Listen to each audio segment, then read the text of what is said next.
What's happening?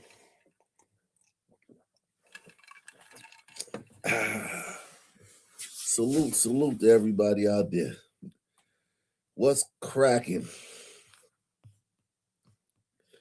We are in the building live and direct. You hear me? Live and direct. Okay? Both.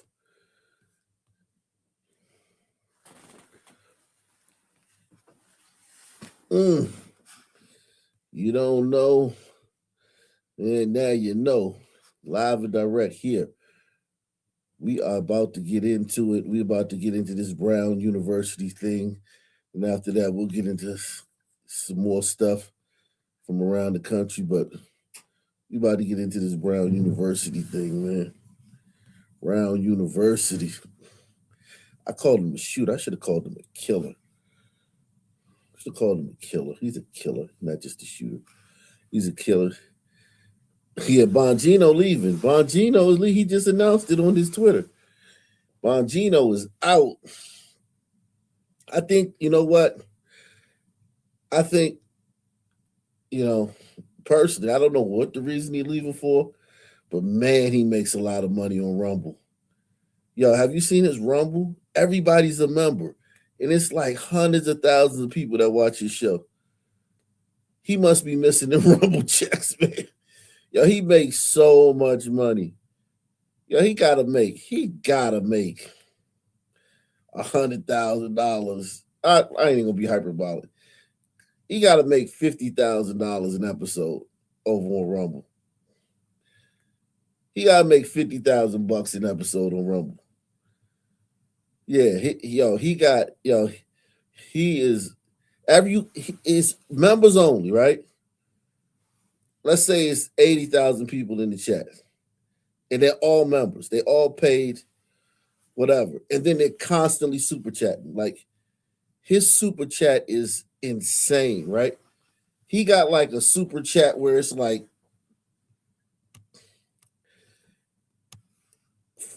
every third comment is a super chat, and and you can't even read the comment section. Like you can't read it.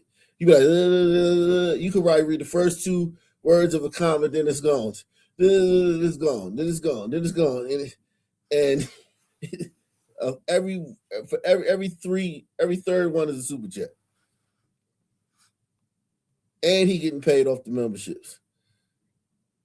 Bongino, he be killing it on Rumble.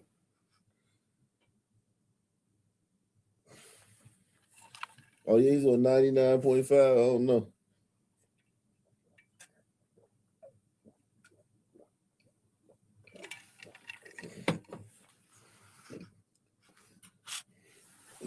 Nah, I don't think it's no conspiracy. He maybe I think you know what probably happened. Trump probably asked him to come on for a year to get everything straight, and now to teach somebody else. Maybe he was training somebody. Maybe Bongino. Maybe Trump. He did like maybe how Jeanine Pirro is the attorney general for District of Columbia now. She quit her show. She quit her show to become the attorney general. She's not going to stay there forever. Jeanine Pirro is not going to be doing that job forever. She's going to leave soon.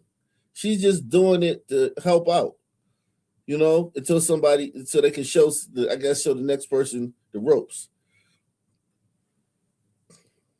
I think that he just doing that. He just did that as a favor. You know what I'm saying? A favor for Trump.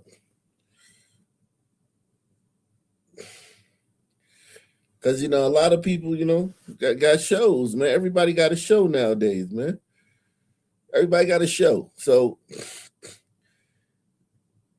Pete Hegseth was a host on Fox News. He left that to be the director of the...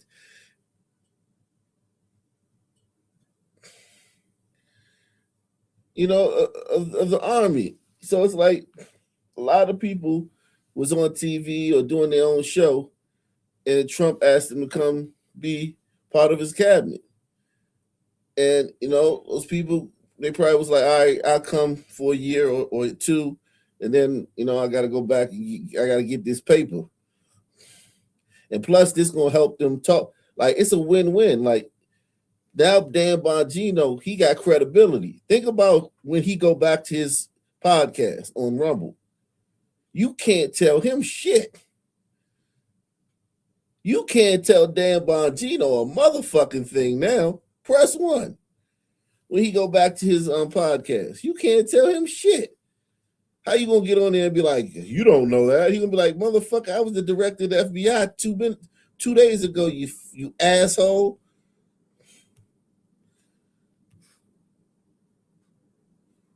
So I mean, it's a win-win for both parties. Trump gets his people that he wanted, the people that he wanted for the job, and they get to get the job, and then that makes them more credible when they go back to being animals.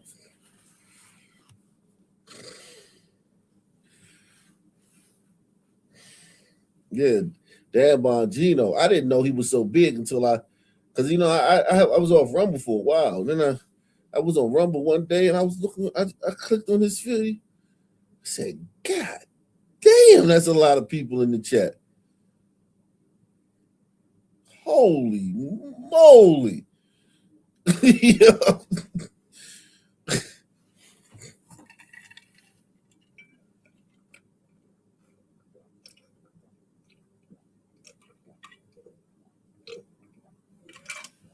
I said, "Darling, I live with you for the rest of my life."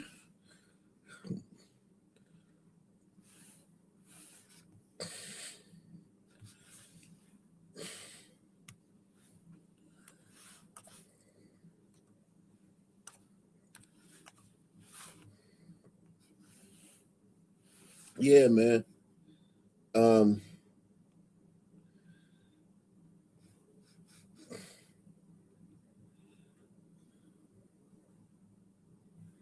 we are in the building, man. We are in the building. Yes, we are.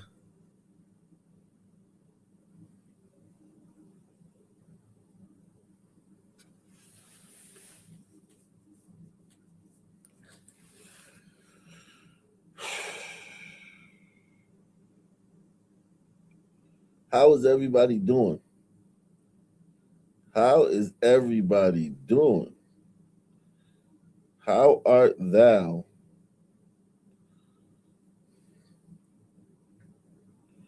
How art thou?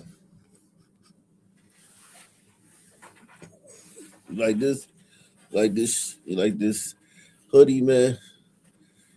Salute to Gouch Malo. Gouch Malo is in the building.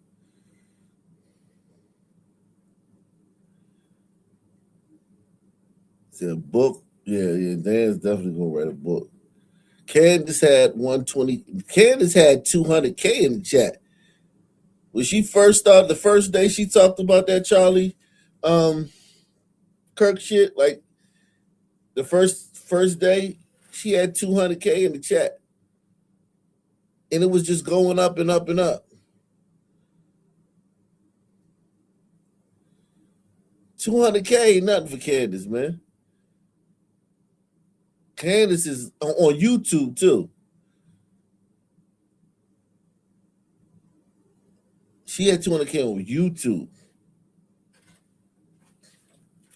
I don't know if she's on Rumble. I didn't see her. I haven't had a chance to see her show on Rumble, but Candace is making big bank, man. She need it because the Macron's about to sue her, man. She about to get sued. She about to get the pantsuit off of her by the Macrons, man. Salute to everybody watching on X, man. If you want X, man, you can come over to YouTube if you want to, man. I put the link, man, for this channel on YouTube, man. You can come over and watch, or I can put the chat on. I can turn the chat on for y'all. I can see what's going on over here. Yeah, but no. Candace about to get the pantsuit off of her. She need that bread. They about to sue her into oblivion. At least try to. At least they're gonna try to. They're going to try to. They're going to try to sue her into the Stone Age, saying that lady is a man.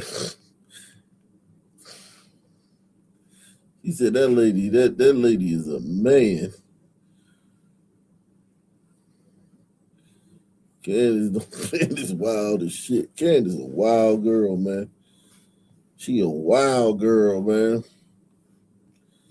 She a wild one, man. Said that lady is a boy. That lady, you are a man, young lady.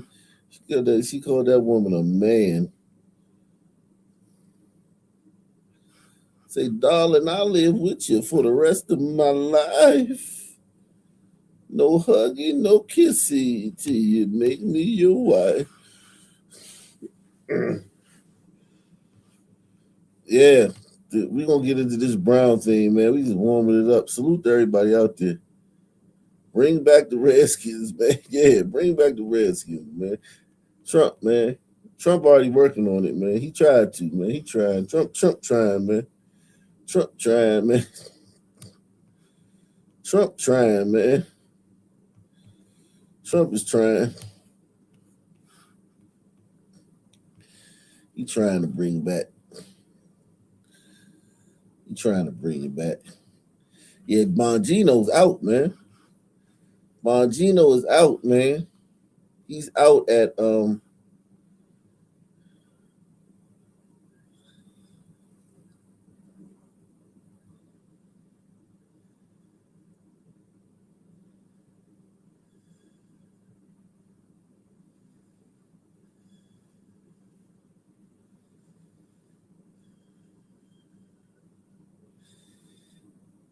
this is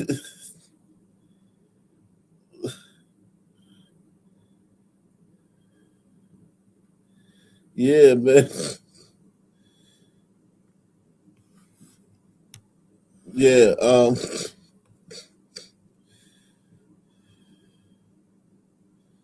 wow.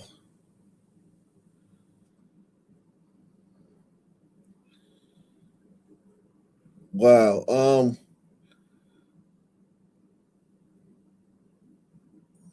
It's a lot going on, man. There's so much going on, man. So much going on, man. God, oh, there's a lot going on, man. Um, let me put this up on the screen for y'all, man. Um, Gino's out, man. Yeah, damn, Gino, he gone, man.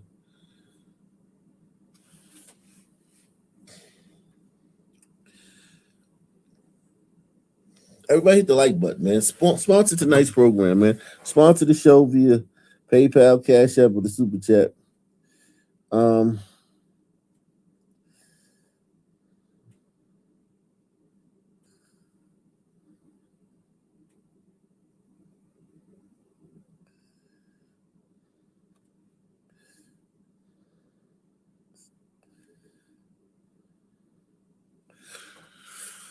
yeah.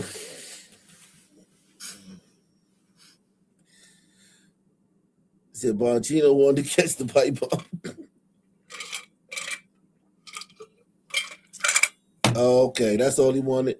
That could be true, man. Yeah, maybe that's what Bongino wanted. He accomplished his job, man. But yeah, that's. I don't think it's no. I don't think it's this big conspiracy that he leaving it. Nothing like that. You know, he just did his job and he out, man. Mangino, a whole melungeon. Press one, man. That is a whole melungeon, man. He said, I will be leaving my position with the FBI in January. I want to thank President Trump, AG Bondi, and Director Patel for the opportunity to serve with purpose. Most importantly, I want to thank you, my fellow Americans, for the privilege to serve you. God bless America and all those who defend her. Yeah, man. How many how many followers he got on this motherfucker? Let me see how many followers he got on this joint, man. 940,000 followers. Yeah, man. Dan is a rock star, man. He going back to make his money, man. He said, damn, Dad said, I want that pipe. Yeah, Rhode Island is crazy, man. We don't get into that, man. Everybody hit the like button, man. Smash that like button for me, man. But no delay, man. Do not delay. As soon as you come in here, smash that like button, man. If you want X, man, follow me, man. If you want X, follow me on X, man. If you want X, follow me on X. Don't play around, man. Now's not the time to play, man. We serious over here, man. We in the building, man. Bright and early, man. Bright and early, 10 o'clock. I haven't started this early in a long time, man. It's been a while, man. I ain't gonna lie, man. It's been a while since I started this early, man. Darling, I live with you for the rest of my life. She said, no hug, no kissy. You make me your wife.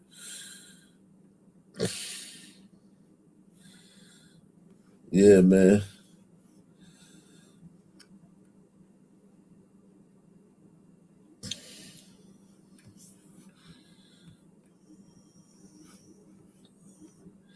Let me go ahead and get started on this Rhode Island crap, man. That shit show, man. Jeez.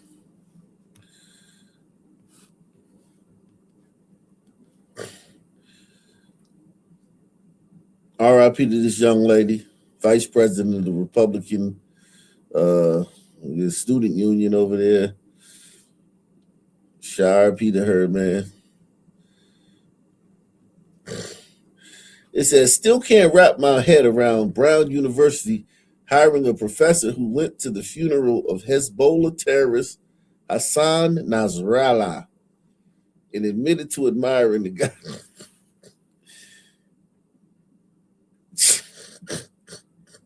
Look at this. She just looked evil, man. She looked like a spy. You could tell she a spy. Like she just sending back information. She a whole spy. You know, America, we so damn. I ain't gonna say we dumb. The Democrats are doing this shit on purpose. The Democrats ain't dumb. They're doing this shit on purpose. We so goddamn divided. We divided, man. How you let this evil looking lady in there, man? Shout out to my man, a big Abigail Owens. Abigail, the lovely Abigail Owens. Yeah, salute, man.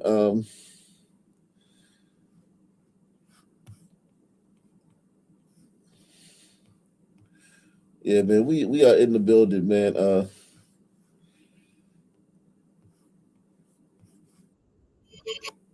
I hope y'all heard my new song, man. Who has heard my new song, man? I haven't dropped no music in a long time, but I dropped a song this year, man. I dropped a song this year, man. A few days ago. I made a new song a few days ago, man.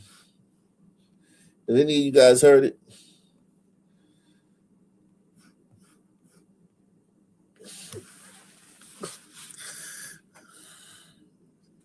Have any of you guys heard it?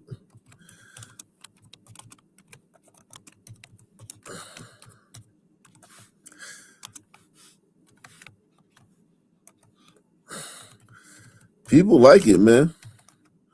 I've been getting rave reviews, man. You know, I know a lot of musicians, man, and I know a lot of artists, man. They like it, man. But also, people listening to it um on a Spotify and whatnot, and all that. I said, darling, I live with you for the rest of my life. And no huggy, no kissy until you make me your wife. I've been listening to that song the last few days. Georgia Satellite, man. That joint rocks, man. Um, yeah. Had to drop a single, man. Had to drop a single. I got a whole album, man. I dropped a few years ago, man. You said I got the video funny, yeah, man. Salute, man. Appreciate you. Yeah, I'm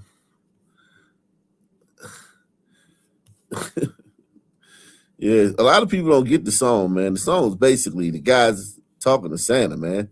Santa asked him, did his wife deserve a gift? And he was like, Santa was like, asking him, does his wife deserve a gift next year? And he was like, thinking to himself, like, damn, my wife is an asshole. You know what I'm saying? First one, most women are assholes. My wife is an asshole. I mean, she's an emotional wreck and she's abusive. But, you know, I'll lie and say that she was nice. So he lied and said that it told Santa, yeah, she's nice, put her on a nice list. And then Santa was like, okay, but by you telling me that lie, you're Santa didn't tell him, but you lied to Santa. So now you're on the naughty list. So when Santa came on Christmas Day, he brought her a bunch of gifts, but he didn't bring the guy any because he lied. So he's on the naughty list. A lot of people don't get that, man. It's a very simple concept, the video and the song are a very simple concept. The guy lied to Santa, telling Santa that his wife deserved to be, deserved to be on a nice list and deserved to get gifts. But by lying, that puts him on the naughty list. So he doesn't get any gifts. But his wife got a bunch of gifts. It's very simple, man. It's not like rocket science, but nobody gets it. And I was like, damn, that's crazy. It's crazy. Nobody gets that. Nobody gets that because the lyrics are very simple, man. They're very, very straightforward. Very, very straightforward. It's not even a riddle. It's not a riddle or anything, man. It's very straightforward lyrics I put in there, man.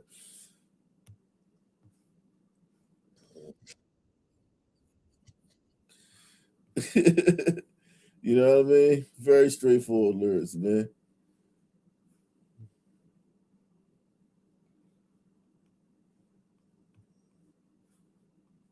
Very straightforward. Yeah, man.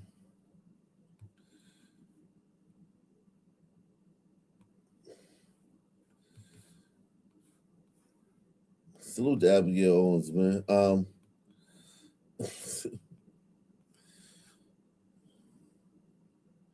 He said, "A la snack bar." Damn. Yeah, let's see. Let's see what else going on. President police chief reveals that 5 days after the Brown University mass shooting, with a killer on the loose, and they have not interviewed the student eyewitnesses for a description of the shooter. That's crazy. That can't be true. That can't be true.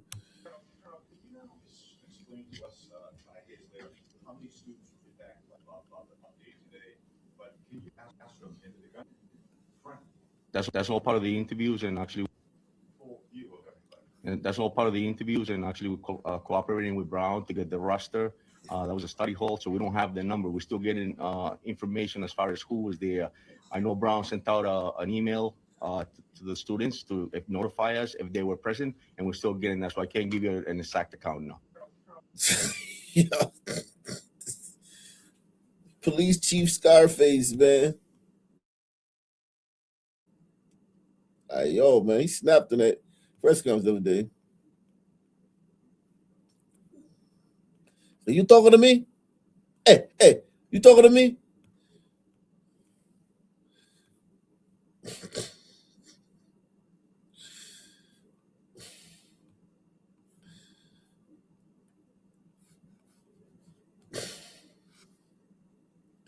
Yeah, that's really embarrassing, man.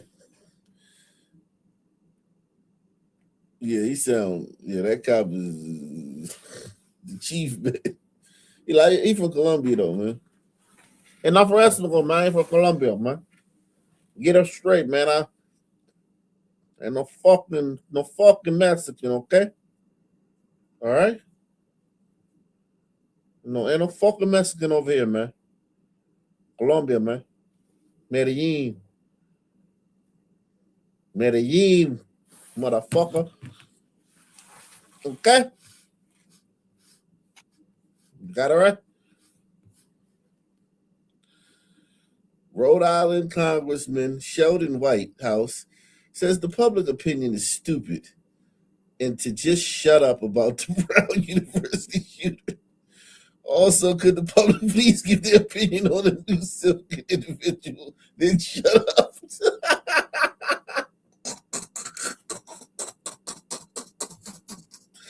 Holy shit. Until we know who did it and why. We will find out. Give it some time.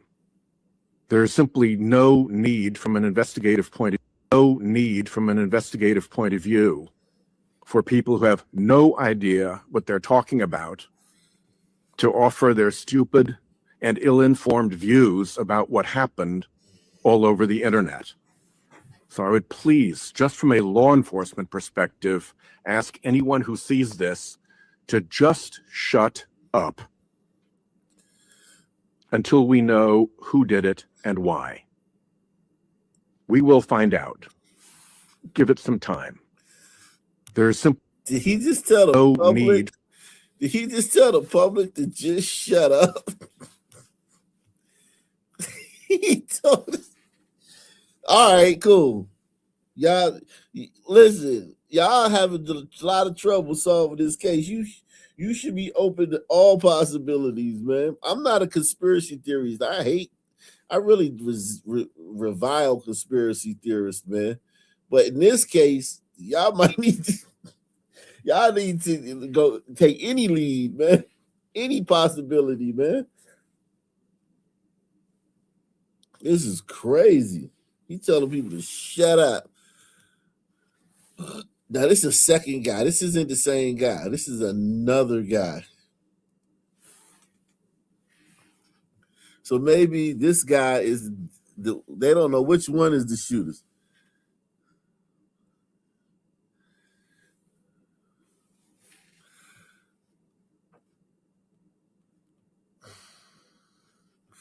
They don't know who the shooter is, man. They have no clue.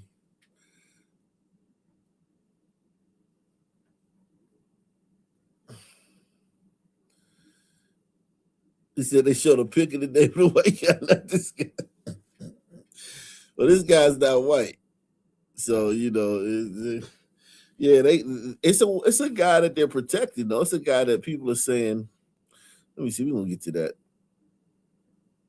It says, "Holy shit!" A week before Ella Cook, the vice president of Brown's College Republicans, was brutally murdered at TPUSA chapter leader at Olivet Nazarene University was forced to take classes from home after he received death threats over political beliefs. Oh, wow. The message said that someone was going to come to campus while he was sleeping and slit his throat if he didn't stop posting about your God and Savior, Charlie Kirk. It's open season on conservatives thanks to Democrat leaders' rhetoric. Damn.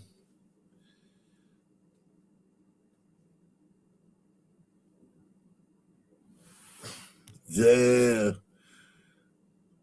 Democrats are pussies though. They ain't tough. The only Democrats that's about that life for real are the black ones. The rest of them are pussies and crash outs.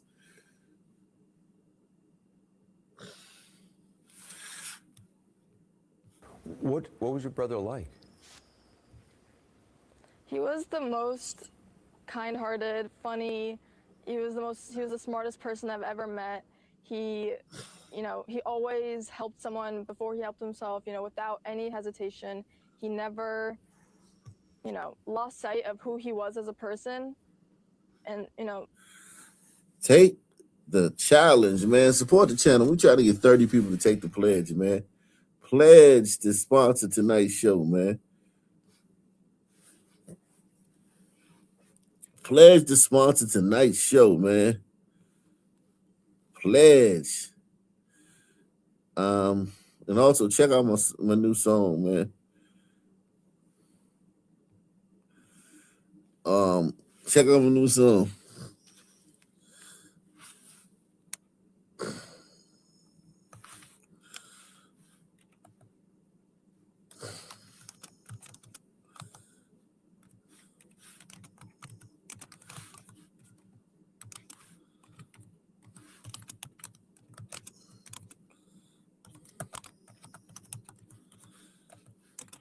Yeah, man.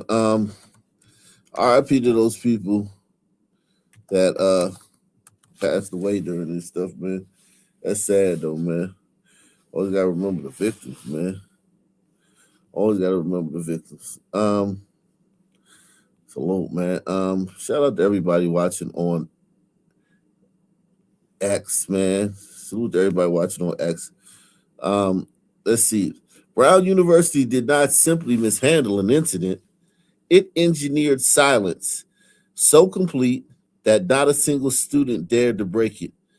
A conservative student leader was assassinated on Brown's campus. The attacker shouted Allahu Akbar, and yet there's nothing, not one video, not one shelter-in-place clip, not one classroom recording, not one hallway. Well, there was a shelter-in-place clip.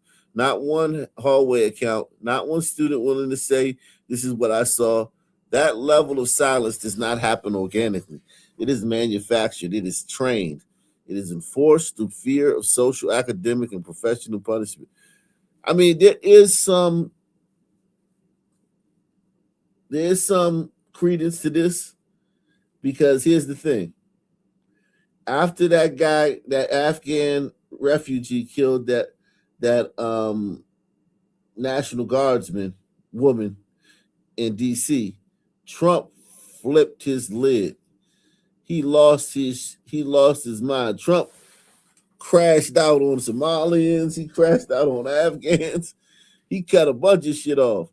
So yeah, these people may be like not wanting to, say that the guy said Allahu Akbar or have witnesses come out and tell what he looked like, because they may try to solve it without that. Get him in custody and then hope it goes away. Because yeah, that guy literally Trump. They don't know how Trump's going to act. Trump crashed out after Irina Zaruska. He crashed out after that. He crashed out after the National Guard woman got killed. They probably think the Democrats or the liberals there at the campus don't want to be the reason Trump crashes out on another group. Another one of their woke friend groups. Brown does not need explicit threats. It has spent years teaching students which truths are permitted, which facts are dangerous, and which narratives will get you ostracized or quietly destroyed.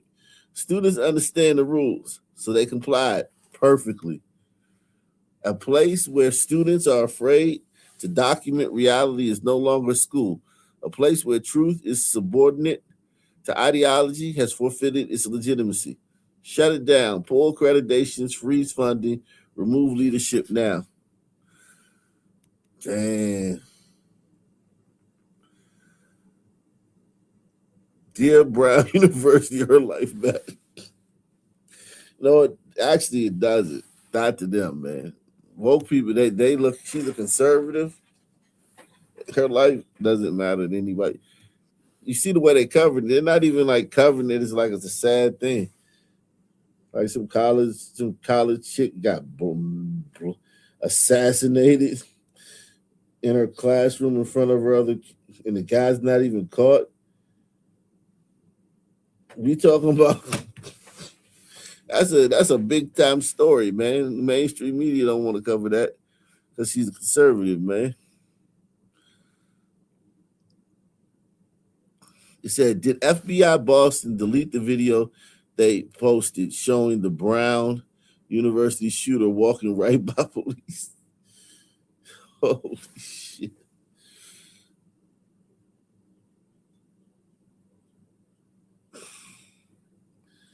Person of interest.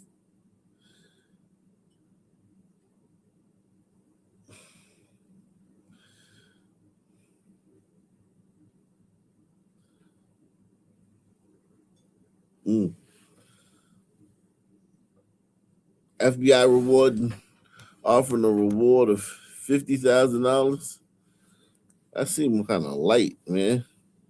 That seemed kind of light for me, man. 50 G's. It said the Brown University shooter walked right past the police. A nigga would have started running, press one. The nigga would have got caught because as soon as the nigga would have seen the police, he would have ran.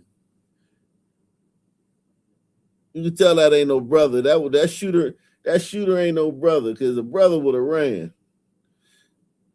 That shooter just kept on walking like shit, probably heart beating probably 1,000 beats a minute, but he kept it cool, kept on walking.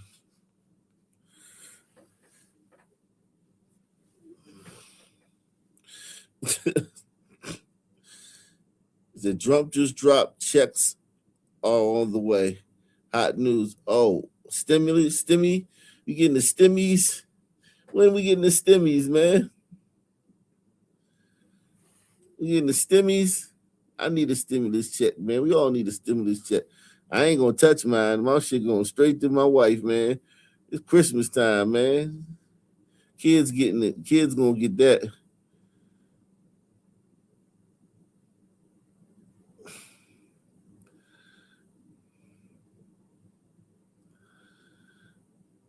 Let's see.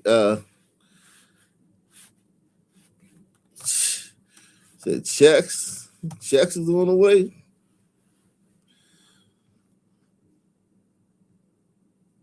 A huge announcement. President Trump announces over 1.5 million military service members will receive warrior dividend for Christmas from the terrorists. In honor of our nation's founding, we are sending every soldier $1,700. The checks are already on the way. Hey, so it's only military. So hey, cool, man. That's fine. I'm not trying to join the military. So y'all enjoy that, man. Y'all enjoy that. Y'all enjoy y'all check military. I'm cool, man. I'm a civilian, man. I'm a civilian, man.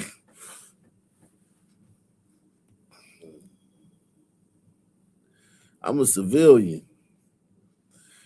Shout out to my man Douglas Chunks. How do you like my new song, Douglas? It's in the if you didn't know that, if you didn't already listen to it, Doug's a musician. You know, Doug's a very, very talented musician. I wanted to ask you how you thought of it. It's in the pinned comment. It's on this channel. It's the last video before this on the channel. It's the last video I dropped on this channel, but it's also in the pinned comment in the chat. So yeah, man, if you haven't checked it out, tell me what you think, Doug. This is shout out to Doug. Doug, big time contributor to the channel, man. Salute to everybody out there, man. If you get a membership from Doug, man, give Doug a shout out, man. Give Doug a thanks, man, for giving you a membership, man.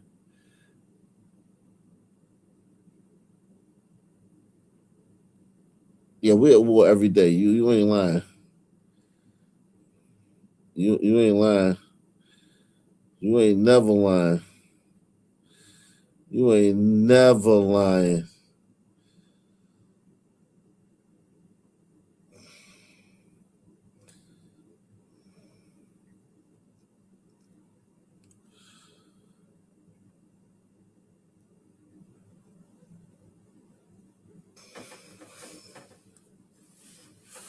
You ain't never lying, man. Shout out to Douglas. Douglas Chunks in the building. We are in the building.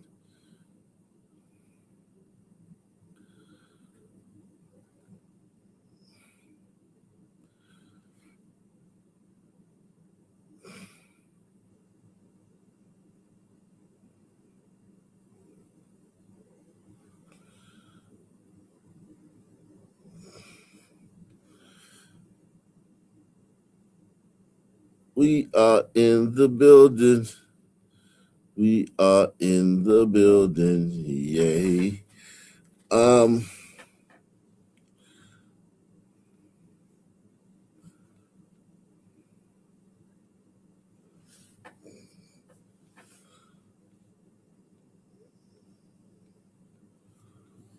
Salute to everybody out there, man.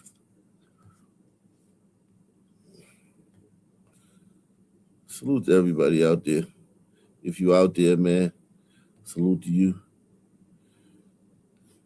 If you rocking with the channel, salute to you. Salute to you.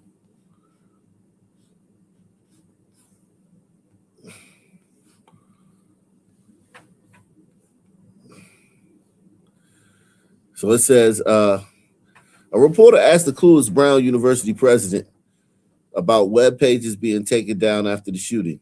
Markedly, the one of Mustafa Karbouche.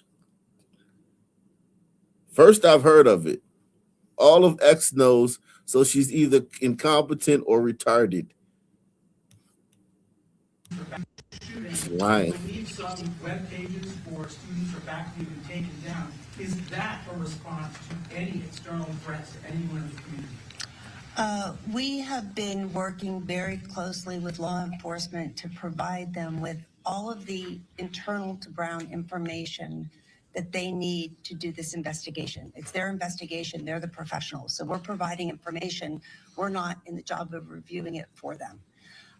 I know nothing about web pages being taken down as part of this. It's the first I've heard of it. In the back. Yep.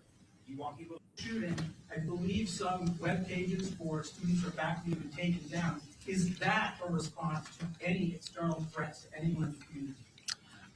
We have been working very closely with law enforcement to provide them with all of the internal to Brown information that they need to do this investigation. It's their investigation, they're the professionals. So we're providing information. We're not in the job of reviewing it for them. I know nothing about web pages being taken down as part of this. It's the first I've heard of it. Holy crap, a Providence, Rhode Island radio host just accused Brown University of taking down security cameras in an effort to shield illegal aliens. If this is true, this is a monumental scandal. This must be thoroughly investigated now. Wow. Yeah, Rhode Island got a lot of, it's very diverse, man. It's very strong. They got a lot of strength up there, man. The camera in that building that Brown put up because the sanctuary city law that we have, you don't want to record illegal immigrants and you don't want to provide the footage to the FBI or immigration authority. One camera in that building, it come out from your detectives, they are friends of mine, they're angry at this investigation that these people in Brown University put the camera off, they can identify that person. You imagine how the family want to go through? Tell the truth to the media. Wow. I wasn't expecting that deep voice, considering what what he talking about. It'd be funny if they was like, sir, we need you to come to the back. Ice cold, man. I used to be like, yeah, hey, sir, we need to check your papers, man. You know, thanks, you know, great comment and everything, but we need to check your papers, man.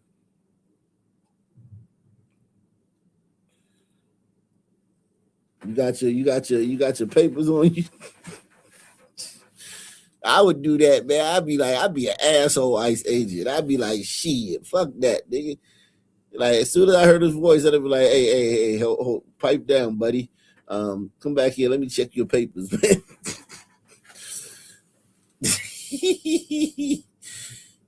Oh, man. Yeah, man. I ain't playing with you. Stop playing with me.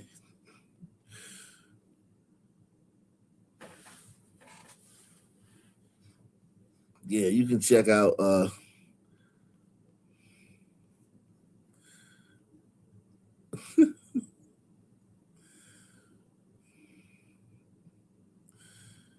yeah, man. man.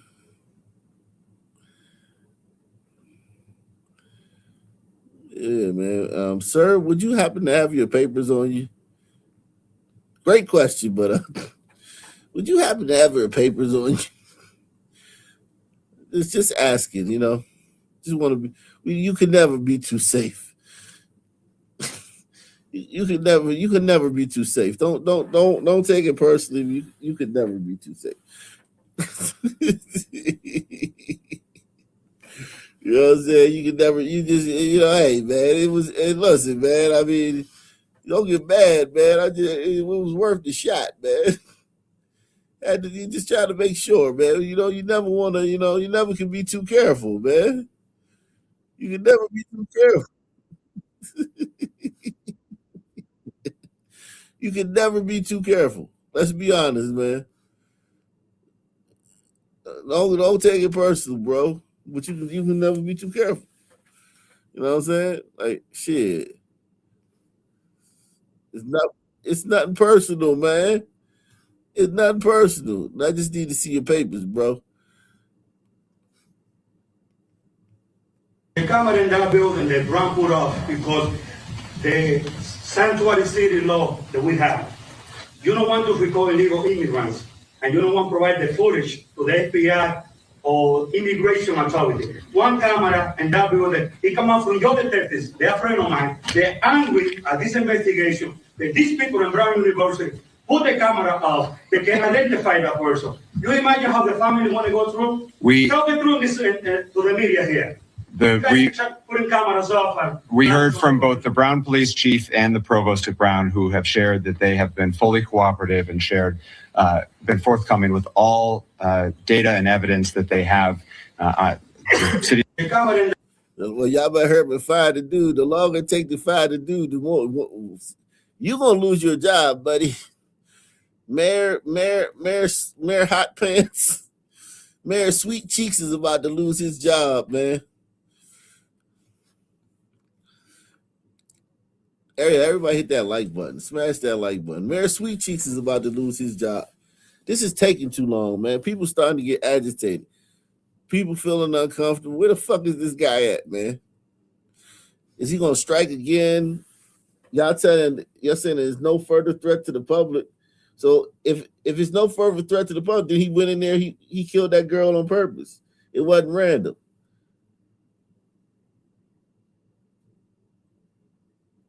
If there's no further threat to the public, how is the guy not in custody and there's no further threat to the public? But it wasn't a targeted attack. This shit is diabolical, man. I'm not involved in any conspiracy theories. I just think it is what it is, man. It ain't even got to be a conspiracy. It just is what it is. Like, yo.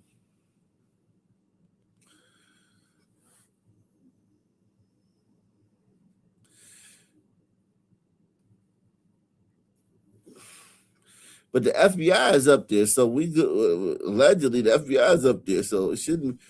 Alert, according to several news and social media reports, the Brown shooter is radical pro-Palestinian activist Mustafa Karbouch, a radical Islamic terrorist.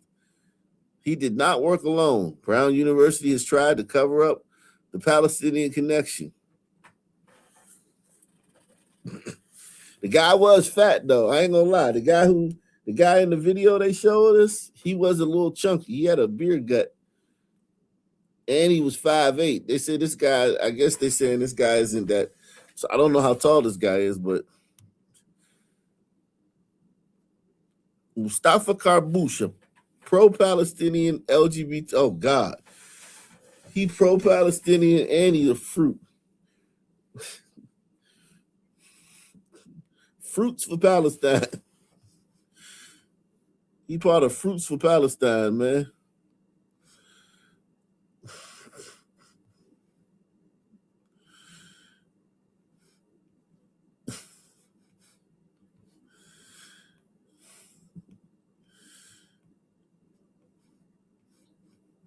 Cucumbers for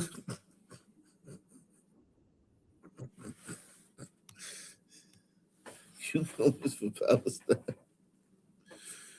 Oh shit, man. Yeah, you can watch on the website too. Anybody want to watch on the website, man? The website, I'll put the link to the website on here too, man. If you want to watch on the website, the comment section over there is 100% unfiltered, man. You can say anything, or you can say anything.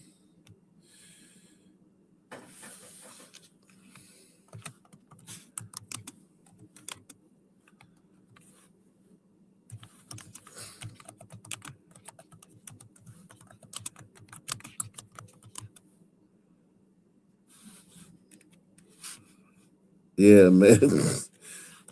This guy, listen, anything's possible.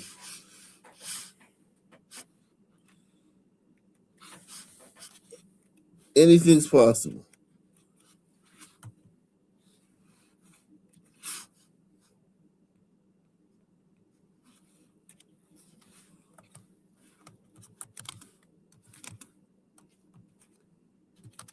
Anything's possible. Anything's possible. At this point, because they don't have no fucking leads.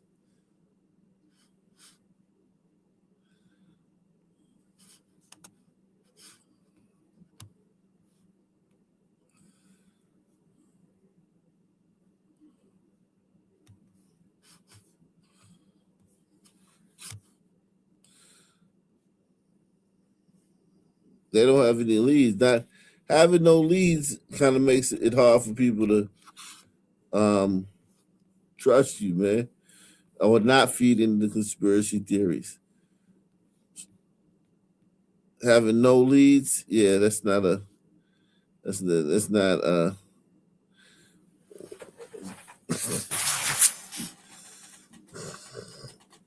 it ain't giving you that warm and fuzzy feeling, man. Having no leads, man.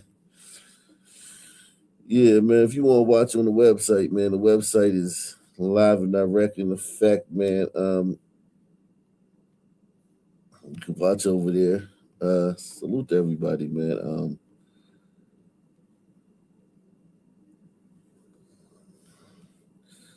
Shout out to everybody watching everywhere, wherever you're watching. Shout out to everybody watching wherever you're watching.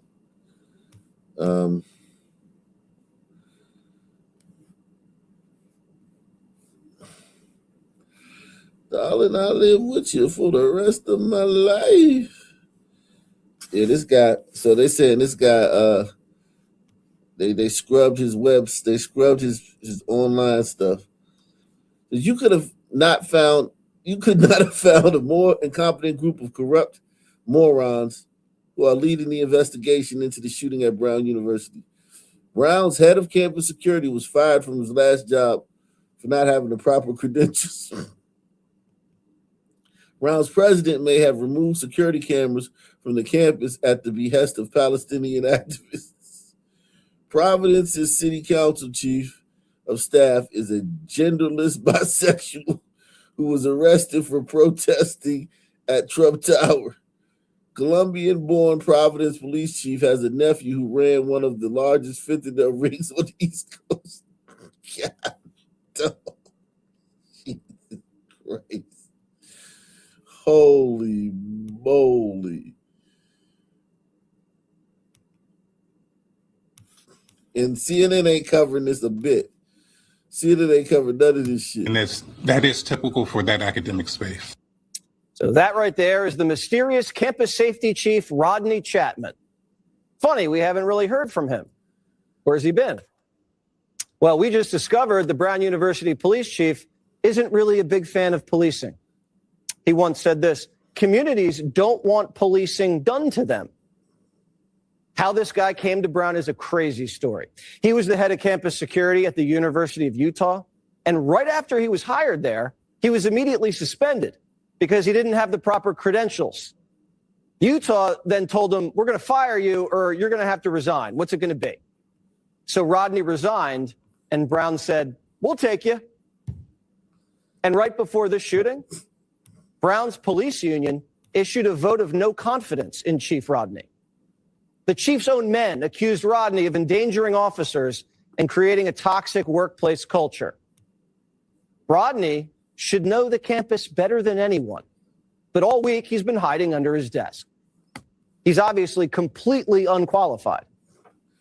Brown's the most liberal Ivy League school, and they take DEI more seriously than safety.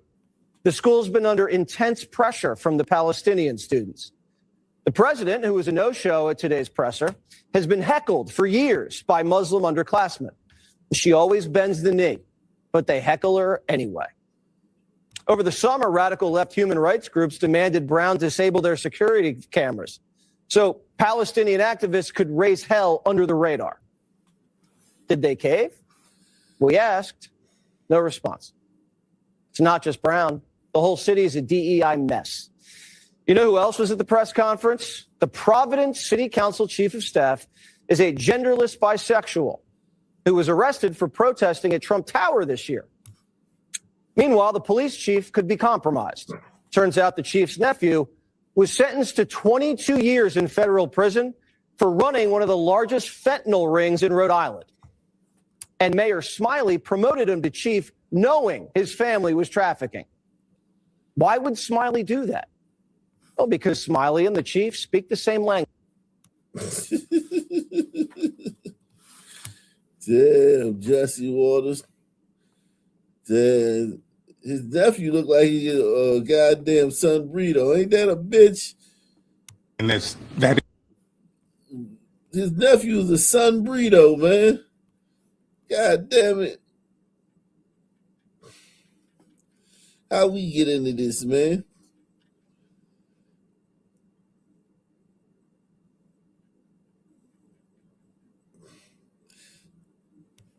Is it people aren't responsible for their families?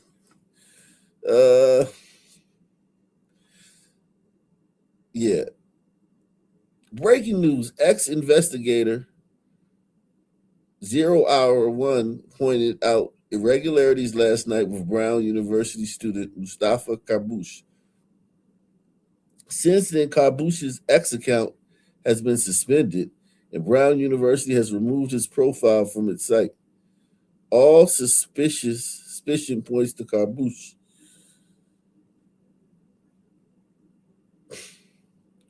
What if we find out there's no footage other than private ring cameras because Brown University and Providence PD disabled all local and campus CCTV cameras to hamper ICE enforcement?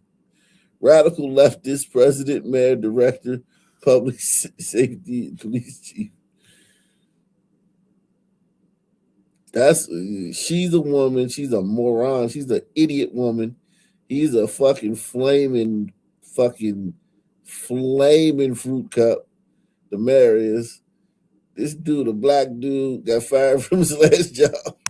And then we got fucking police chief Scarface and shit. Tony Montana. This is crazy, man. This is crazy. Jeez.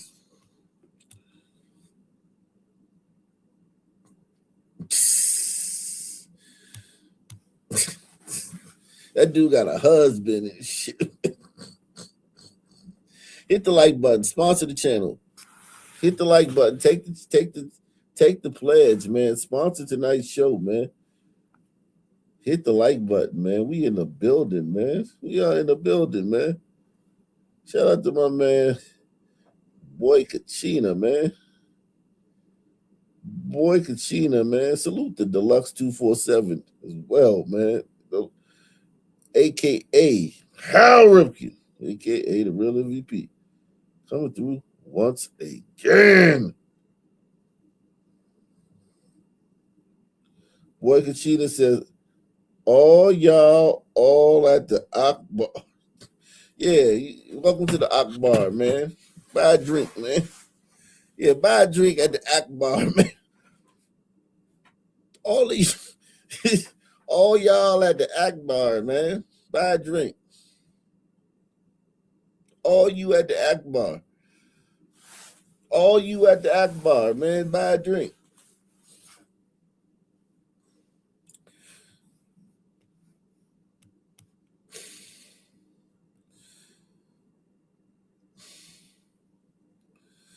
Want to know how extremist Brown University is?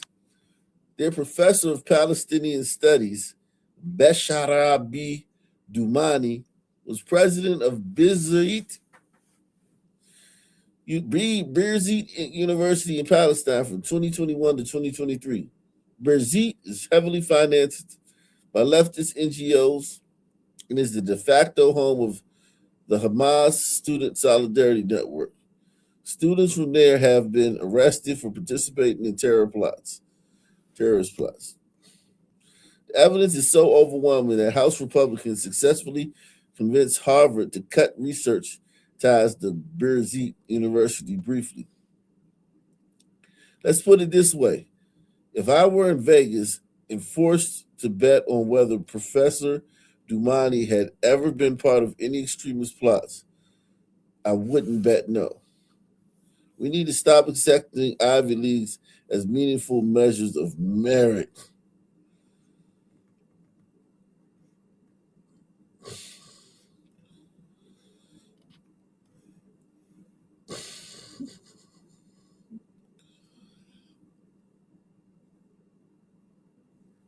Brown University is mastering a series of celebratory articles on its website relating to Mustafa Karbouch, a former born Palestinian student in the Middle East Studies Department.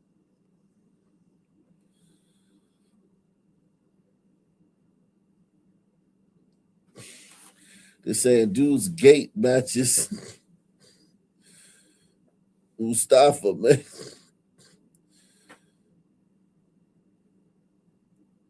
.7% match. Man, they got everything. They got something that can judge your gait. Golly, man. That's crazy work. Shout out to my man Chili Most, man. Chili Most says deport all Akbars now. All you Akbars. We deporting all you Akbars, man.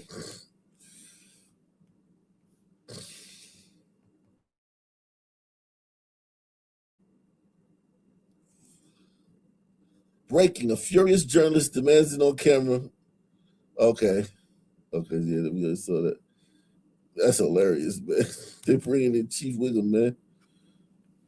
I think Chief Wiggum might do a better job than them, though. Shit. Chief Wiggum, man. I got my money on Chief Wiggum, man. I ain't gonna lie to you, man. I believe in Chief Wiggum, man.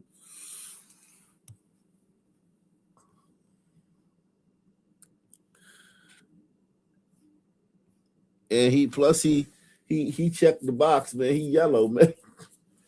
He a person of color. Chief Wiggum is a person of color, man. So he checks that box, man. He gonna get all the support he need, man. Step aside, Police Chief Tony Montana. We got Chief Wiggum in the building, man. Chief Wiggum.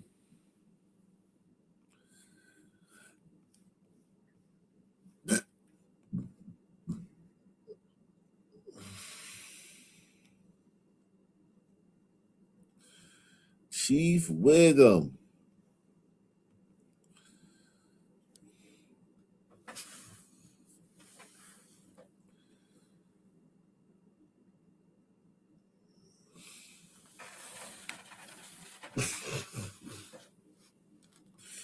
Salute.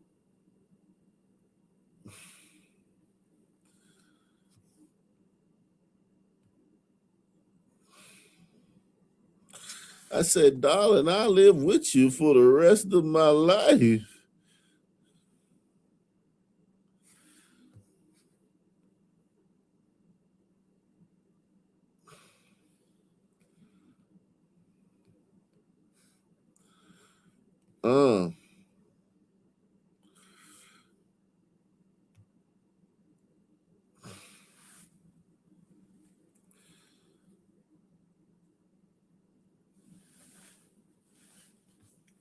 Salute to everybody that's out there, man. Chief Wiggum is on the case, man. Since Brown University has spent the past 24 hours scrubbing its websites of some of the pro-Palestinian extremism that festers on campus, I recommend people go to Brown University Palestine Solidarity Caucus Instagram page to see for themselves the extremists on campus. I think everybody pretty much knows that. I mean, there's nothing I wouldn't believe that I saw on there, man. I've been, like I said the other day, man, I've been to a lot of these campuses, man. And these kids, listen, the other day we saw the stat 99% of the faculty at Brown identifies as Democrats. 99%. Okay? 99% identify as Democrats of the staff, of the faculty. That's insane. Like, even blacks, even us, we only vote for Democrats 90%. We vote for Democrats 90%. Like, we don't vote like that. 99? Shit. That's fucking nuts, yo.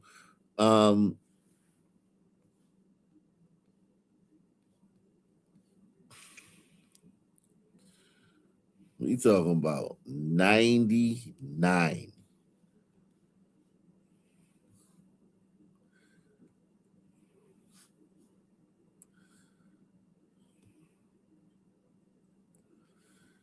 $99.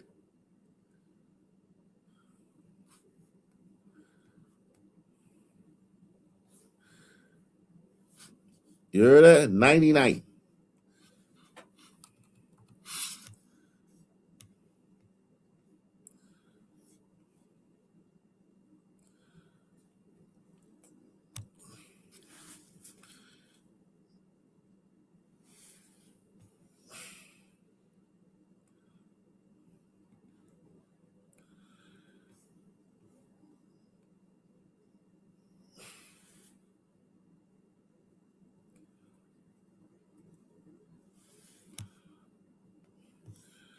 We talking about 99. 99.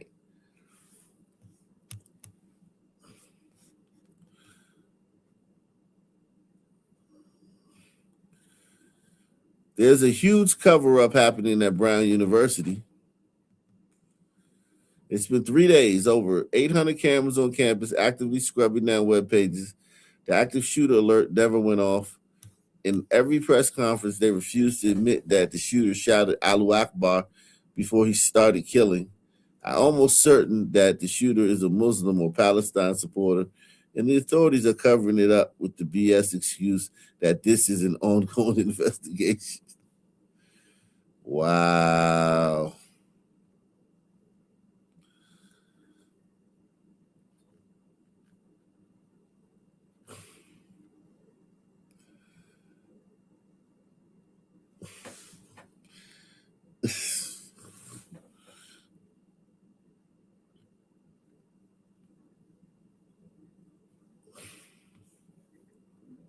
The walk. Do you believe that Brown had the precautions and safety measures in place before the shooting that were appropriate and necessary? I do. And in fact, I'm glad you mentioned the sirens because I think there's been some misinformation about that. We have two security systems that we can activate in a time of an emergency. One is a system that sends out text messages, phone calls, emails, and it was activated within minutes of the incident. Those messages went out to 20,000 individuals. So all alerts. We also have a system of sirens. There are 3 sirens placed across campus. Those get activated when there is a broad scale emergency and we want people to rush into buildings. In the case of an active shooter, activating that system could have caused people to rush into Barris and Hawley. So that's not a system that we would ever use in the case of an active shooter. So just to follow up, this is, it does say on the website when it was launched that it is for an active shooter. it depends on the circumstances and where the active shooter would be, but you don't want to ever get people rushing into buildings that might be the site of an active shooting. That's it. That's my understanding. Go ahead, sir.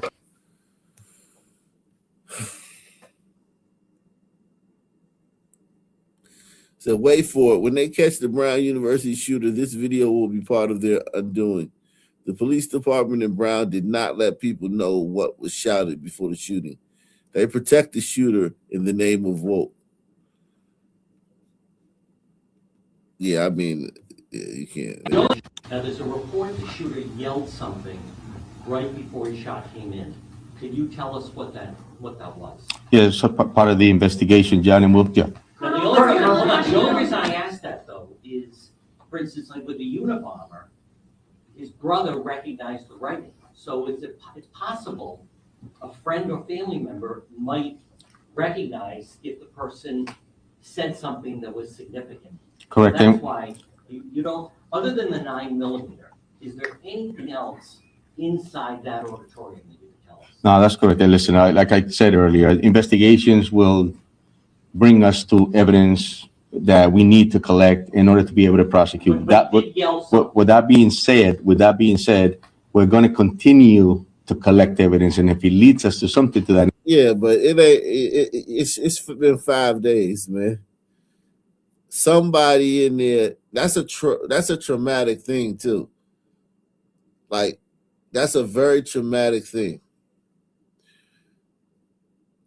People are gonna know what that guy said.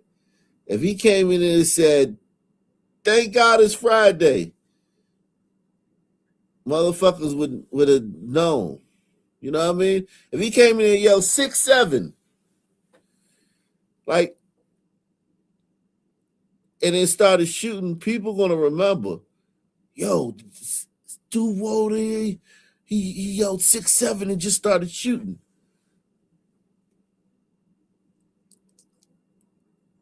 Like, you're gonna remember that. So have they not talked to anybody who was in that room? Because CNN had one of the guys on who was the guy teaching the class. He was a student teacher, I mean a TA, teacher's assistant. He was doing the class, black guy. And he was all on CNN. And he didn't even say what the guy yelled. That's true. Damn, I just realized that.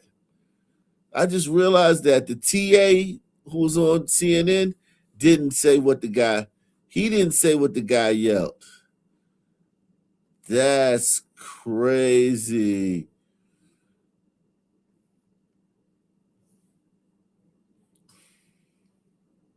That's bananas, man. Everybody, if you're over here, if you're watching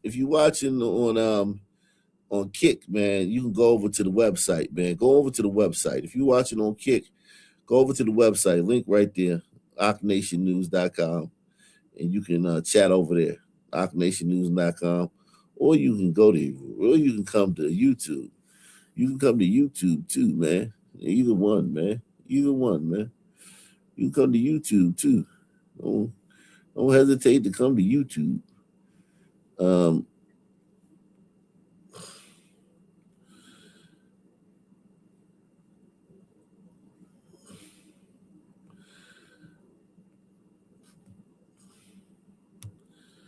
hesitate to come to YouTube. Shout out to my boy Kashin. He says double white Russian. Thanks, man. Yeah, all you at the Akbar Drive buy a drink, man. When you come up here, tell what kind of drink you want, man. All you at the Akbar buy a drink. Say what you drinking along with your comment, man. Shout out to boy Kachina. You on a double Russian. Damn, boy Kachina trying to get fucked up, man. I don't drink anymore, but if I did have a drink, I would probably take a Long Island iced tea or something slight. Or I would take I would do something slight. I'd probably have like a beer or something. I ain't gonna do too much, man. I don't drink anymore. I gave up drinking like 6 years ago. But, you know, I would have something slight if I had to drink. Maybe some eggnog. That's how lame I am now, man. Some fucking eggnog, man. I have some eggnog, man. Salute to everybody watching on watch. If you were watching, we covering this.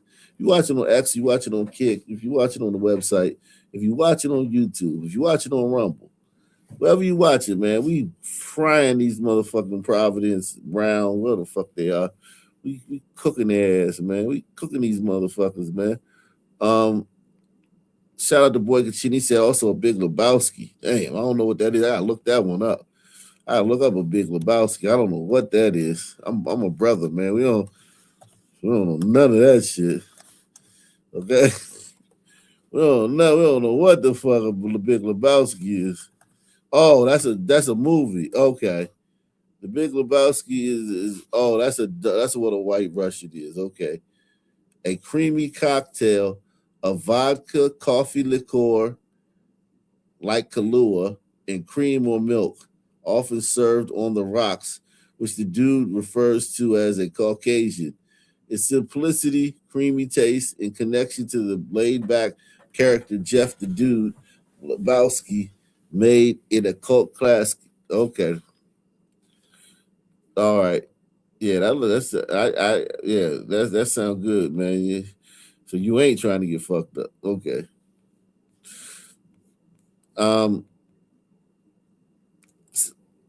This one says, Caroline Wren reports that students said the Brown University shooter shouted Allahu Akbar when firing into the lecture hall, and that Reddit had to shut down the Brown board because pro-Gaza students were celebrating Ella Cook's murder. Wow. These people are sick. The police did a press conference yesterday, and they would not confirm what the shooter yelled out before he started shooting. So you had a room of 60 students, 11 which have been shot, 2 are now dead. But that means that there are, at least they said somewhere around 60, 40 students who are in there who could confirm what this man shot. At least 5 students that I've seen have confirmed on the record in media interviews saying that he yelled Allahu Akbar. Well, I think that that's pretty relative information. I think that would matter as there's a massive search for the shooter. Did he yell Allahu Akbar? Because then we should be looking for a free Palestine terrorist. And Reddit yesterday, by the way, had to shut down the Brown University board because Free Palestine students were celebrating Ella Cook's death. The police did a press conference yesterday. Damn. That's crazy.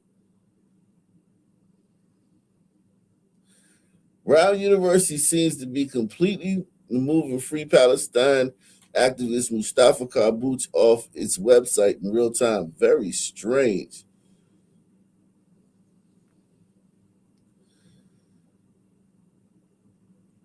Brown University doesn't want internet sleuths trying to find the suspect. The internet suspect looks closer to the surveillance video than the suspect detained by Providence police. Yeah, that's a big guy. I mean, that's not a big guy, but he has some weight on him, yeah. It could be this guy. Could be you. There are 8, let's see what this guy says, man. It's a weird looking motherfucker, I ain't gonna lie. Dude, you weird, man. You look like, I don't know what the fuck you look like. This motherfucker looks like, God damn, man. What the fuck do you look like, man? I can't even call it, man. You look like something. Like Megan Rapinoe, man. Is this Megan Rapinoe? Couch Below says, great coverage on this cover up. Yeah, man. Salute to you, man. Salute to everybody, man. Thank you for that, man. We gonna get into some of the bullshit later. Don't get me wrong. We gonna get some of the bullshit later, but you know, we started early tonight, so we can get into this. Shout out to everybody watching on YouTube. If you're watching on YouTube, man, salute to you. If you're watching on Rumble, salute to you. Ock Nation News, wherever you're watching, it's Ock Nation News. The website, ocknationnews.com. Rumble, Ock Nation News. Kick, Ock Nation News. YouTube, Ock Nation News. Also, X. On X, we are also Ock Nation News. So wherever you watching, man, Ock Nation News, AK Nation News. Okay, so I'm sitting here after dinner just thinking, I'm not an investigative reporter. I am not a crime expert, okay? I am an obnoxious blonde with a Wi-Fi connection, but even I can tell something is fishy and not adding up about the Brown University shooting. Tomorrow, it will have been 96 hours since the shooting, and this is the only picture we have on a campus with over 800 cameras. Every press conference they hold is an utter calamity. Let's start with Christina Paxson, okay? She is the president of Brown. She makes over $3.1 million a year, okay? $3.1 million a year. She looks like a deer in the headlights. She has no answers, and apparently the cameras don't work on campus. Then you have Brett Smiley, who's the mayor of Providence, Rhode Island. He doesn't even look like he should be allowed near children, okay? When you go to his Instagram, all he has to offer is the same picture, okay? The Mars rover could find a better picture of the suspect. Okay, I have seen more high-res images of Sasquatch, of Bigfoot, than this person who was shooting on Brown University's campus. So either they are lying, or they're incompetent, and both of those are disqualifying. I don't need to see Christina Paxson anymore if she has no answers. I don't need to see Brett Smiley, the mayor, anymore, okay? He can go back to his pride parades and huffing poppers and doing whatever it is the hell he does. Clearly, he can't keep people safe in his own town. If I go to a friend's house and they have a Ring camera, they have me in high definition. The house I'm sitting in is surrounded by cameras. I can see night vision. You're telling me, okay, all this money, kids are paying $70,000 a year. You don't have one image of the shooter in the hallways at the $70,000 a year to get indoctrinated with a bunch of woke bullshit that'll probably get you fucking mugged or carjacked, get you fucking have you out here just wandering around not knowing what's going on, oblivious to human nature and how people really are. Have you filled with hate and rancor. You pay $70,000 a year. That's $300,000 to graduate. And listen, the parents who go there, the parents who send their kids there are well off, so it's no big deal. But Jesus Christ. School, that is BS, it's bogus, and it's a slap in the face to the families of the victims and the victims themselves. One of the victims we know about so far is a young woman named Ella. She is beautiful and gorgeous. She is no longer with us. She was the vice president of the Republican Club on campus, and I can't help but think about her family getting that call, right? The shock, the grief. It's probably not even grief at this point because they're still in shock. Maybe they're just numb.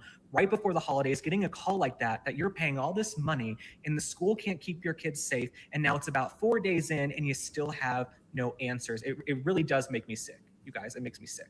I've had several parents message me and DM me saying they're pulling their kids from Brown. They're just saying, come home, you're done. Don't worry about finals. You're not even going back because clearly the money isn't getting you a safe campus. I've also heard from other parents who say, we're kind of rethinking sending our kids to Ivy Leagues in general. You pay all this money and they don't have a working camera. Something isn't adding up. Last thing I'll say is this, and I don't mean offense to anyone. It's why I have captions on my videos. There's someone very close to me who is deaf, but the sign language interpreter who is up there at these press conferences, it's like they're in an off-Broadway production of Rent or something. They're really doing all these facial expressions. It really almost feels offensive. The whole thing seems like a clown show. All right, I love you guys. Thanks for liking and following. Drop a comment. Tell me what you think about the Brown situation. I want to hear your theories. I want to hear what you know. I want justice for the victims, but this is not going well. This is not good.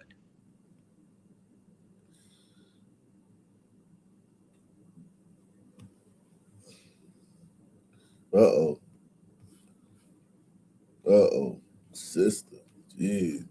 I wanted to make a video about my classmate Ella Cook, who died at our schools, Brown University's school shooting. Heard a lot of discourse being like, oh, because she was Republican and like vice president of the Republican club, like she deserved to die. First of all, why are you even saying that shit? No one deserves to die, no matter the political party. Number two, I was in a crime reform class with her. The class we shared was a crime reform class. And when we had discussions, yes, she was Republican, but she supported a lot of the Democratic reform policies. Crime reform, gun reform. Well, don't just assume you know her when you don't. And no matter what, no one deserves to die. Shut up. I wanted to make a video about my classmate Ella Cook, who died at So they really are celebrating her death on the Brown campus. That's crazy. I haven't seen a vigil for her. That is true. Usually they have a vigil for these kids. Press 1 when you're when this type of stuff happens. They'll have like a big vigil. The whole fucking campus will be out there. Yeah, I haven't seen a vigil for this girl. That's true.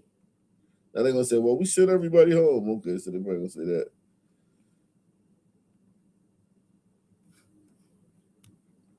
Who is this, Mr. Whitehouse? This dude's name is Mr. Whitehouse. He should run for president, man. Run for president, man. Hi, vote for me and send me home. Send me to the place where I belong. Vote for Mr. Whitehouse.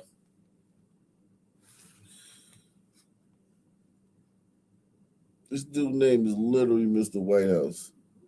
So was the boy Kachini. He said MSNBC may have yelled, "Onward, Christian soldier."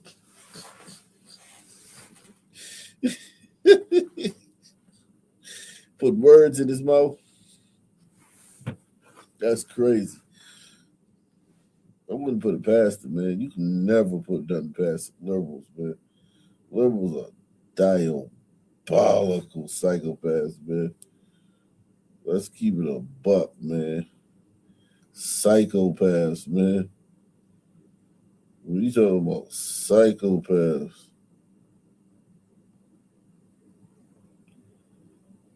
I said, darling, I'll live with you for the rest of my life. I wouldn't put nothing past a liberal. I just want to take my time this morning to address the events that took place in Providence, Rhode Island at Brown University and some of the aftermath of that. And I just want to make clear that, first of all, this was a crime. Oh, this was wow. a murder. 2 murders. So this is a crime, man. Okay. Now we cooking with gas. I did not know that this was a crime. So he's cleared that up, guys. If you were wondering, this is a crime.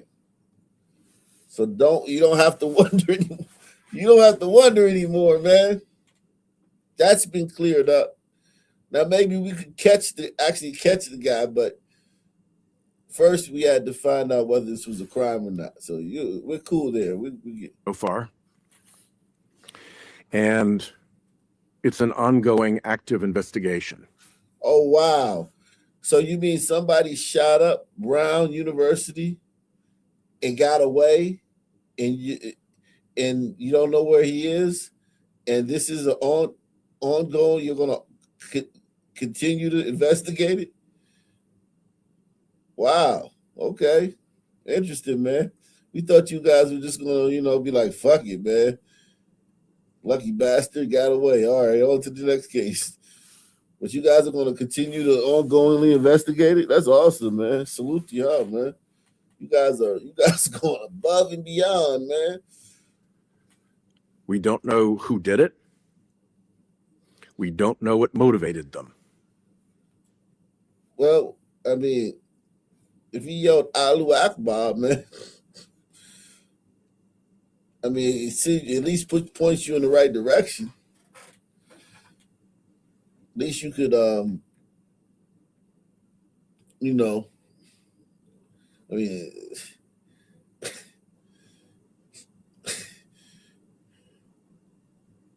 I don't know, man. Hey, who knows, man?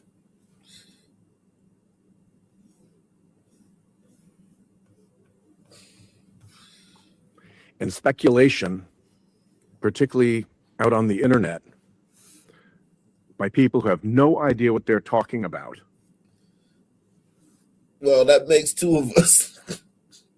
That makes two of us, bro. Who have no clue about what is happening.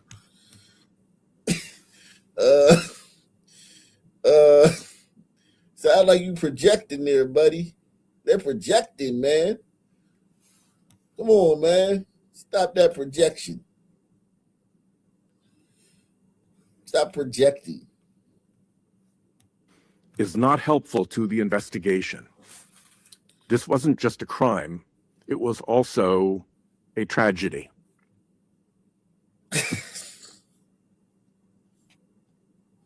Okay. Two families who were looking forward to their college student son and daughter coming home for the holidays are now having to prepare funerals. They probably had already bought presents for their children. This has to come as perhaps the most savage blow that a parent can face.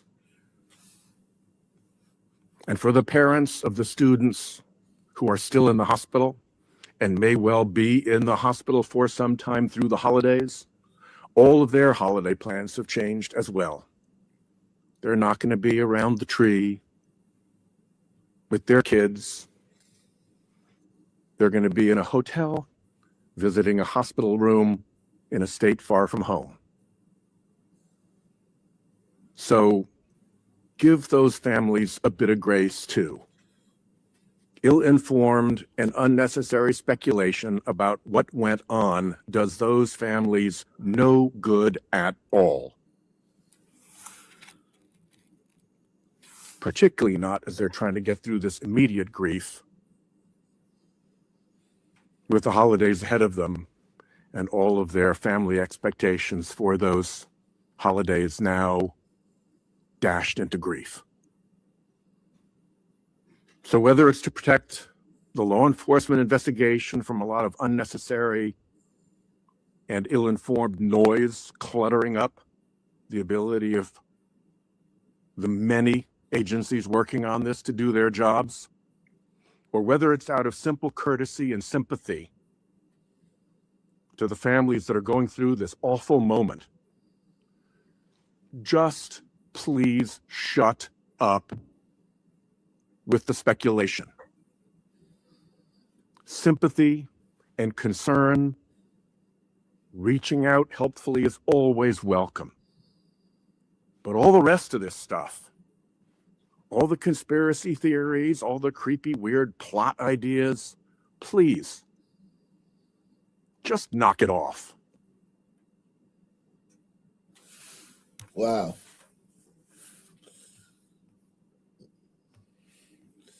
Well, we on the internet now, man, so it don't look like that speech worked, man.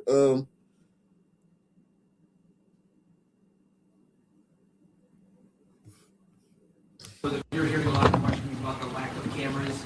You mentioned you've heard some of the criticism. What is your response to parents as well who said they pay a lot of money for their kids to go to Brown? They're questioning the cameras, why the sirens didn't go off. Do you believe that Brown had the precautions and safety measures in place before the shooting that were appropriate and necessary? I do. And in fact, I'm glad you mentioned the sirens because I think there's been some misinformation about that. We have two security systems that we can activate in a time of an emergency. One is a system that sends out text messages, phone calls, emails, and it was activated within minutes of the incident. Those messages went out to 20,000 individuals, so all alerts. We also have a system of sirens. There are 3 sirens placed across campus.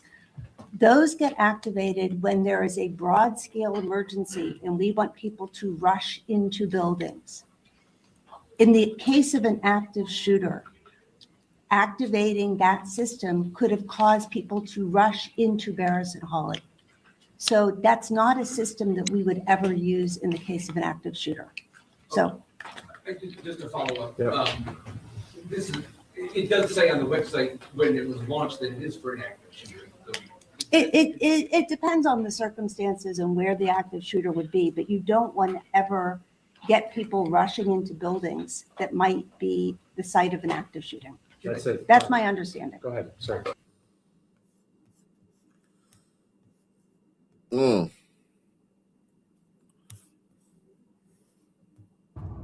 But I've seen the different reports. I'm not going to say his name at this time, but I've seen the different reports out there and seen the photos that they scrubbed off the Brown University faculty area of their site, and the man's face is a dead ringer in the body for the few images and videos that they've now reluctantly released. They're not releasing the HD from inside the school. And it's a Muslim. He's got a very, very wide face. It's pudgy. I mean, it's the shape of the shoulders, the body. I mean, if it's not him, then the shooter had a body just like it. But why would they scrub that off of there the first day while they locked down all the students for 12 hours? When they knew they could just go to the surveillance security room and pull up where he came in, where he went, all of it. And we know the shooter did just come in, go through the building, straight up to that particular class, and boom, got the head of the Republicans. Charlie Kirk 2.0. So that's where we are. And the whole school, the police system, they're all acting extremely guilty, as everyone's already pointed out. They weren't asking people to help find the person. They're not going to be able to sweep this under the rug. You can go look it up for yourself. I'll be covered tomorrow on my show today at 11 a.m. We're digging into it right now, but it's bad, real bad. And these colleges, not just here but in Europe, Australia, are literally intifada Muslim Brotherhood nests, and they've called for the global jihad. Thousands of imams. They're making their big move. And all the people that are obsessed with Israel, I'm a big critic of Netanyahu and thinks Israel does it. But when these attacks happen, they're like, oh, it's really Israel doing it. Oh, that's who's doing it. Yeah, right. Yeah. Israel's behind, shoot the National Guard. All this crap. No. Islam's a real threat. It's a real issue. And people need to learn to hold multiple issues in their mind at one time. You know, if I'm out in the African savannah, I need to worry about cobras. I need to worry about lions. I need to worry about hyenas. Crocodiles, hippopotamuses are really vicious. And so, you worry about communist China. You worry about Israel. You worry about the Ukraine war. You can worry about Islam. There's lots of things going on in the world. We could get hit by an asteroid. If I cover an asteroid coming by the Earth, people literally say, Andrew, why aren't you talking about the Jews? Well, it's because I'm not mentally ill. I'm trying to get people to be wide spectrum. It's not a diversion. If I cover, say, the U.S. government staged in the Gulf of Tonkin at 64 to get us fully to the Vietnam War, I also cover the U.S.'s liberty a few years later, trying to get us into war with Egypt and then Russia. And that was staged by Israel. All right. Alex Jones, man. Off the deep end, man.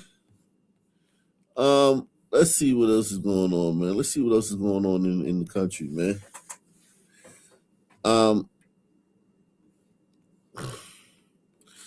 Let me go to X, man. Shout out to Amazing Disgrace. The government is getting too bold in their lives. I don't know if this is the government. This is just Brown University in Providence, man. This ain't the government, man. This is a local government that's headed the case. Now that the FBI is on the case, I want to see what they come up with. I'll give them a couple days. They should be able to. This is light work for the FBI. It should be.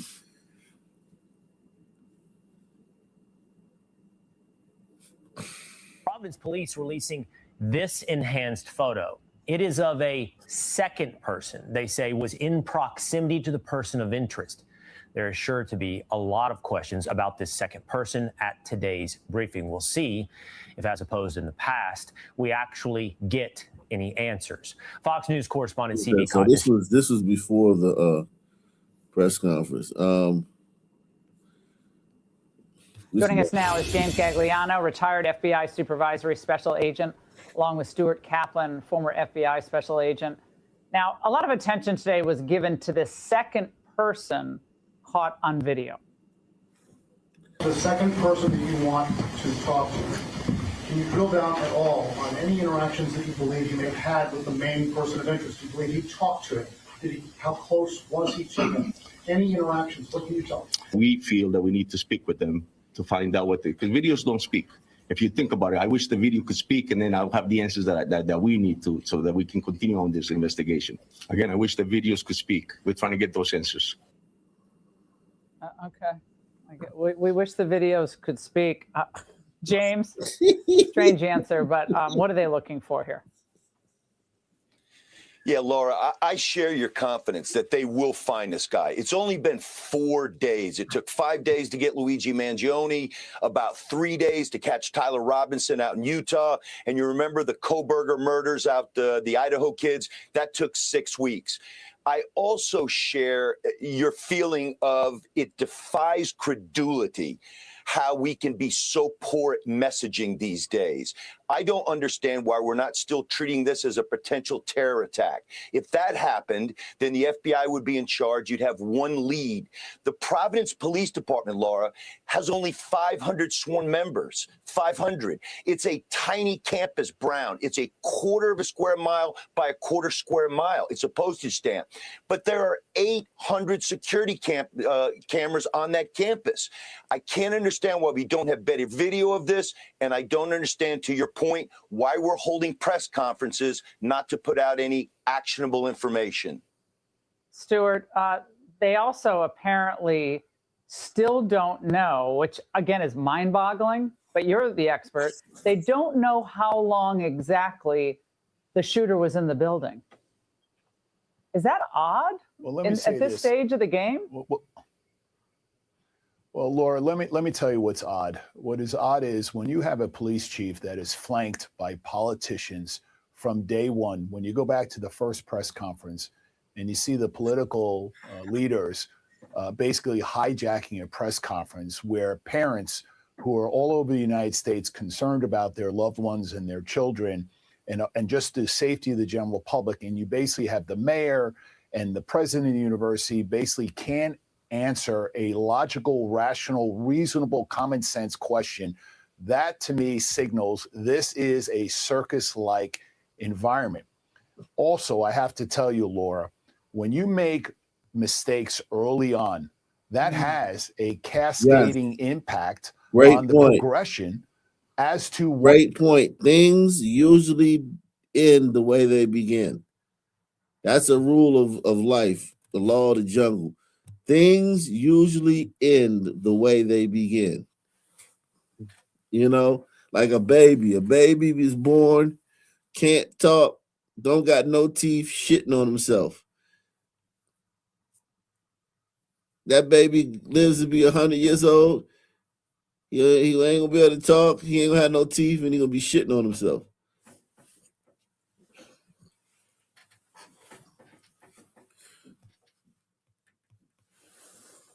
Things usually begin in the way they begin. Okay? Things usually end the way they begin, man. All right? So, yeah, by starting off kind of, that's not a hard, fast law. It's just, knowledge. It's just game, really. Because you can turn things around. You can, be a late bloomer. Shit like that happens. But generally, things end the way they begin, and they fucked this up from the beginning, and they were being shady from the beginning. So, yeah, that has corrupted the entire investigation. Why we may be here almost day 5 now. I love Jimmy Gagliano, and I agree with him. Investigations take as much time as they take to properly apprehend and do what we do best, and there should be no haste. But the reality is we may have been in a better position had we not given the all clear and the stand down on Sunday, where the students were basically released to go back home for the holidays. That in and of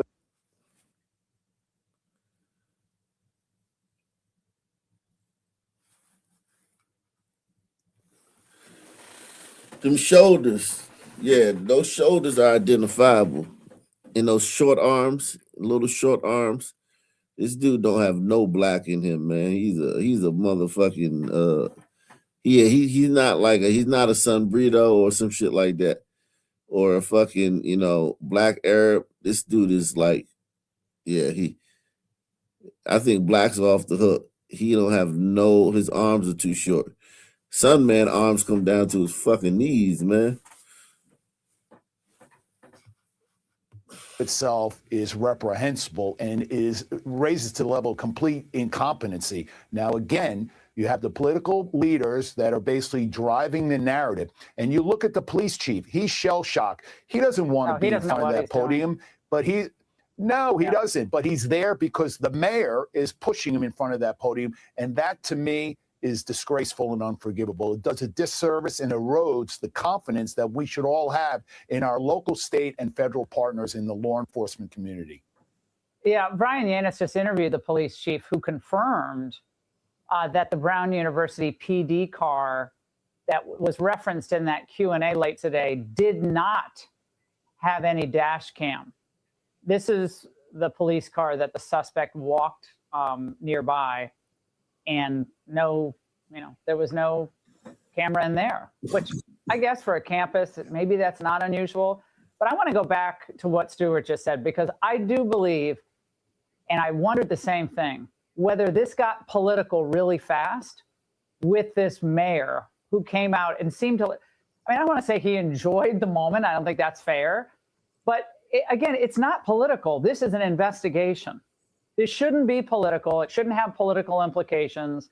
But it kind of becomes political when political figures seem to be directing the others to speak. But James, are we being unfair here?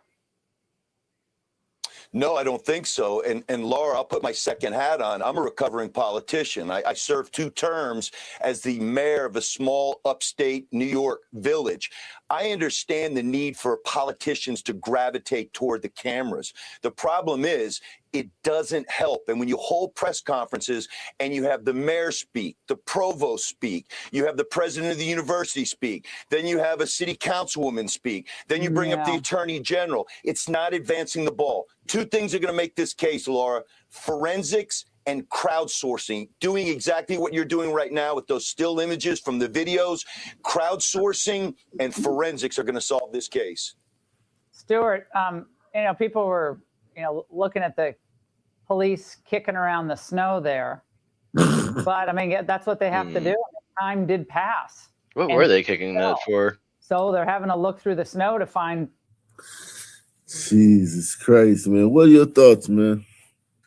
Oh, I haven't really even kept up on it so much. I'm sort of catching up here. But it's peculiar in that it's a glider mass shooter and they haven't found him in within the day or two. You think it's a glider? He kind of looks like it to me, but it could be a. I thought, didn't they have a picture of him when he this is the Brown shooter, right? Yeah, there's no picture of him. Oh, okay. Maybe I saw something that was not. There's a picture of him, but it's not like a picture of it. It's like grainy footage of him walking down the street. I thought I saw something that it said that they had identified him as a sniper, but maybe that was somebody else, like somebody who was in the army. No, this dude walked in with a 9mm and shot. Okay. No, you talking about maybe a different. Probably so. But looks a little pudgy. Yeah. Definitely ain't got no bop. Nah, it ain't no Sunman. That ain't no Sunman. I guess. Probably not a Melungeon. Shreds either. of any information. That's not unusual. Well, no, it's not unusual. And look, Laura, they're desperate. They need the public's help. But let me go back to a point with respect to whether it's a pistol or a long gun. And James would understand this. Generally, the magazines that would be left behind would be easily connectable to whether or not it was a pistol or a long gun. The nonsense we don't know or we don't want to tell, that in and of itself is ridiculous. And again, it erodes the confidence that we should have in this police department. They knew the caliber of weapon within an hour of the shooting, did they not, James? They know it right away. It's not a mystery what kind of gun it was, or at least the caliber of the bullet. Well, you know, the fog of war. So we know that there were some interviews of some of the students and a teacher's aide immediately afterwards, and there were some conflicting things, and that's normal. Would it be helpful to put out what type of weapon that we believe that it is? Sure. But if it's a revolver, the shell casings don't come out, so they may not have anything there. So I think they know a lot more, obviously, than they're letting out, but I just don't. Not a fucking revolver. It just ain't the fucking Wild West, motherfucker. Like, come on, man. Yeah, this is Smith and Wesson. Jesus Christ. Oh wow, we got a mass shooting in Baltimore yesterday. All right. Tonight, a community is reacting to a mass shooting that claimed the life of a woman in East Baltimore. Fox 45's Alexa Ashwell live for us from the scene on Bel Air Road with more on the investigation. Alexa. Hi, Mary. Baltimore police have identified the woman killed in this mass shooting as 54-year-old Erica Sterling. 4 men were also shot but survived. Want to show you the aftermath. They just shot up a carry out. So she wasn't the intended target. Damn. Probably not. Fucked up, man. The 4 men probably were, and they all survived. sheer number of bullet holes in this carryout Think about that, storefront. man. We count. You just in a fucking carry out. You one of these niggas, and you ride past the carry out, you see them niggas, and you just shoot up the carry out. Like, just don't give a flying fuck. It's, I mean, hard to comprehend. Yeah. But being there, I mean, you like to think that you keep a good eye on your surroundings. And I mean, if it's a bunch of sun men in there, like shifty looking ass sun men, and 4 other men who got shot, you probably shouldn't have been there in the first place. But Yeah, but here's the thing though, like he said, the fog of war, or like I'll say, like just the sunshine. Yeah, desensitized. Like I would, don't get me wrong, I would be thinking something different if if it was the neighborhood carry out and I saw 4 dudes in there, I wouldn't think twice about it. You know what I mean? Like, even if I didn't know them, I was this is my carry out. It's always sunmen. It's always sunmen in here. Anything, right?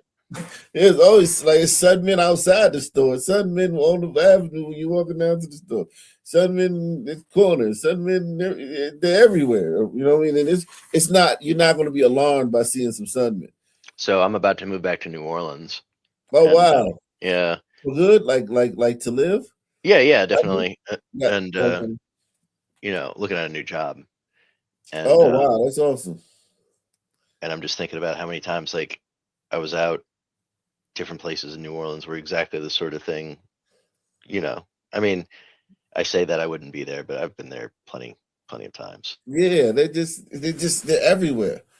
It's like, you know what I mean? Now, if I were to hear if this something started arguing or something, you know what I'm saying, in there or something like that, then yeah, you wanna. There's a Waffle House at the foot of Canal Street in New Orleans, and I went there to eat one night, and I mean, it's nothing but sun people, like, you know, and like I'm talking tarantula heads.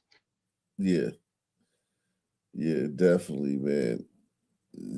It was young and At stupid. least Yeah, I mean, listen, when nothing usually ever happens like in your presence, because like even if those sunmen get killed, the odds of them being killed in your presence is very low. Right. Obviously, So it hasn't happened. yeah, but you really can't do nothing about it because like think about it, the guys who wanted to kill them, like, or the guys who were shooting at them, they might have so much beef from all the shit they do in the Black community that they might not even know necessarily who did it. Like a lot of these guys got so much beef. Like they go to because you know how beef is in Blackistan, right? It's like, yo, Everlasting. It's like you looked at me, or your sister, like one of them dudes' sister could have fucking have a boyfriend and he hit her. And Y'all had a then mild disagreement. They would know, you know what I'm saying? It's so many ways to catch beef. It's so much beef going on. A lot of times them dudes might not even know who did that shit until they get out there and and get the word on the street. But immediately they might not know who did it. You know what I mean? A lot of times. Holes in this carryout storefront. We counted at least 35, and so far, no arrests. Eastern District 11 rounds. Just before 11 Monday night. Citywide Shepherd Side spotted for 3408 Bel Air Road, 20 rounds. Gunfire detection software picking up more than 30 rounds, alerting officers, some who already heard the gunshots, to Bel Air Road and Mayfield Avenue in East Baltimore. At the scene, police say 3 victims and a large crime scene. 3 victims. We had one at 3403 Bel Air Road, another victim at Bel Air Urban, another victim at Bel Air and Mayfield. According to the department, 2 males, ages 24 and 20, were found with non-life-threatening injuries, while a 54-year-old woman was found unresponsive near this carry-out restaurant, New York Chicken, Fish, and Grill. This is going to be a 2100 case with the female. It's possible. It's looking like it. The woman, police say, was pronounced dead at the scene. A short time later, investigators added 2 more victims. A 25-year-old man and a 31-year-old man walked into an area hospital with non-life-threatening gunshot wounds. BPD now dealing with 5 victims. The daylight revealing the aftermath. At least 30 bullet holes in this carry-out restaurant. Forensic investigators on scene. The bullets piercing through the business and lodging into the counter. The carry-out open at the time. It's a shame, yeah. I'm glad I wasn't here. Like I said, I stop pissing all the time. I started hearing helicopters, police cars, sirens. Enzo Barbaras said he heard police responding to the mass shooting. While a motive has not yet been released, Barbaras says he believes there's a drug problem in this area. There's a lot of drug activity around here. It's definitely unseen violence that we had here. Usually is 1, 2, 3 shots, handgun, and now it's you can see automatic weapons, assault-style weapons used. We questioned BPD about a motive and any suspects. The community in shock by the amount of gunfire. I hope the city's going to do better. We need to support our law enforcement and give more resources to them. Back out here live, another look at the bullet holes left in the storefront here on Bel Air Road. Baltimore police not yet releasing a believed motive or any suspect information. Anyone with any information on this case is asked to contact the department. Reporting live in East Baltimore, Alexa Ashwell, Fox 45 News. So there was a mass shooting. Didn't hear shit about that. Not a peep about it. Is that? Never mind. No, peep. Let's see. Ooh. We turn now to a News 12 exclusive. The survivor of a brutal stabbing is speaking out after her accused attacker is released without bail. News 12's Marissa Santorelli joining us here in studio. Marissa, this is a really troubling story and easy to understand why she'd be scared. Absolutely, Amanda. I spoke with that survivor, Caitlin Berman, the survivor of that brutal stabbing that happened back in March. On December 10th, her accused attacker was released, walking free until his next court appearance. Caitlin says she now fears for her life. Now, we do want to warn our viewers at home, some of the images you're about to see may be disturbing. Stabbed, kicked, robbed, left to die. That's how Caitlin Berman remembers Saturday, March 22nd. I did think I was going to die in there. She recalls cat-sitting for a longtime friend that day at her Williamsbridge apartment. Her friend's partner, Christopher Joseph, came to pick it up, but immediately she says something was off. When he first came into my apartment, he asked me if he could talk to me and put my daughter in the room. He said to me that his child's mother gave him permission to have intercourse with me, and I had told him no. She says Joseph seemingly acted normal after the strange interaction, but wouldn't leave. He did ask me what was the most traumatizing thing that ever happened to me, and then he had asked me for juice. I turned around to get juice, and that's where he started attacking me. Wow. Stabbed multiple times in her face, neck, back, and hands, while her 3-year-old daughter slept in the next room. I was able to break the first knife that he brought with him, and then he winded up taking one of my own kitchen knives. How many times did he stab you? Approximately 22 times. Caitlin says she told her attacker to take whatever he wanted, begging him to leave. He shouted to me that it wasn't about the money, and then he kind of just kicked me in the back of the head and walked out the front door, taking my cell phone and money so I couldn't call for help. Her neighbors, hearing her screams, called 911. Police tell us Joseph was arrested on March 23rd. Caitlin spent 48 days in Jacoby Hospital, undergoing surgery after surgery. How did you survive this? My daughter probably gave me the motive to just stay there. A 7-page indictment from the district attorney's office shows Joseph is charged with attempted murder, attempted assault, and criminal possession of a weapons charges, and more. Not to say that it felt good, but it felt good to know that he was in jail. Now, the last court date went a lot different. On December 10th, Judge Darlene Goldberg released Joseph on his own recognizance without bail. The DA tells us they wanted bail set at $1 million. They were overruled. I kind of froze. I was like, that doesn't make sense. There's no way that you just almost killed me and only did 9 months. Caitlin says she doesn't just fear for her life, but for her daughters. What sentence would satisfy you, do you think? Life. If not 25. Joseph is due back in court on January 16th, facing 13 criminal charges and up to 25 years in prison. Okay, can we just put that dude down? Fuck, man. Tonight, the man accused of killing another man in a Houston taco truck is being held without bond. That's because of a new state law meant to keep suspects in violent crimes behind bars pending trial. Amanda Henderson. Remember Breaking Bond? Remember all those episodes? Yeah. So that's good. That's great. Clearly they figured out that shit wasn't fucking working down there. Yeah. That's amazing. They did a total 180. Yeah. Wow. They did it quietly though. You didn't hear about it. Probably other places too. Yeah, they probably because they don't want to upset the woke people. Yeah. She was in court today. She joins us now live with how this all played out. Amanda.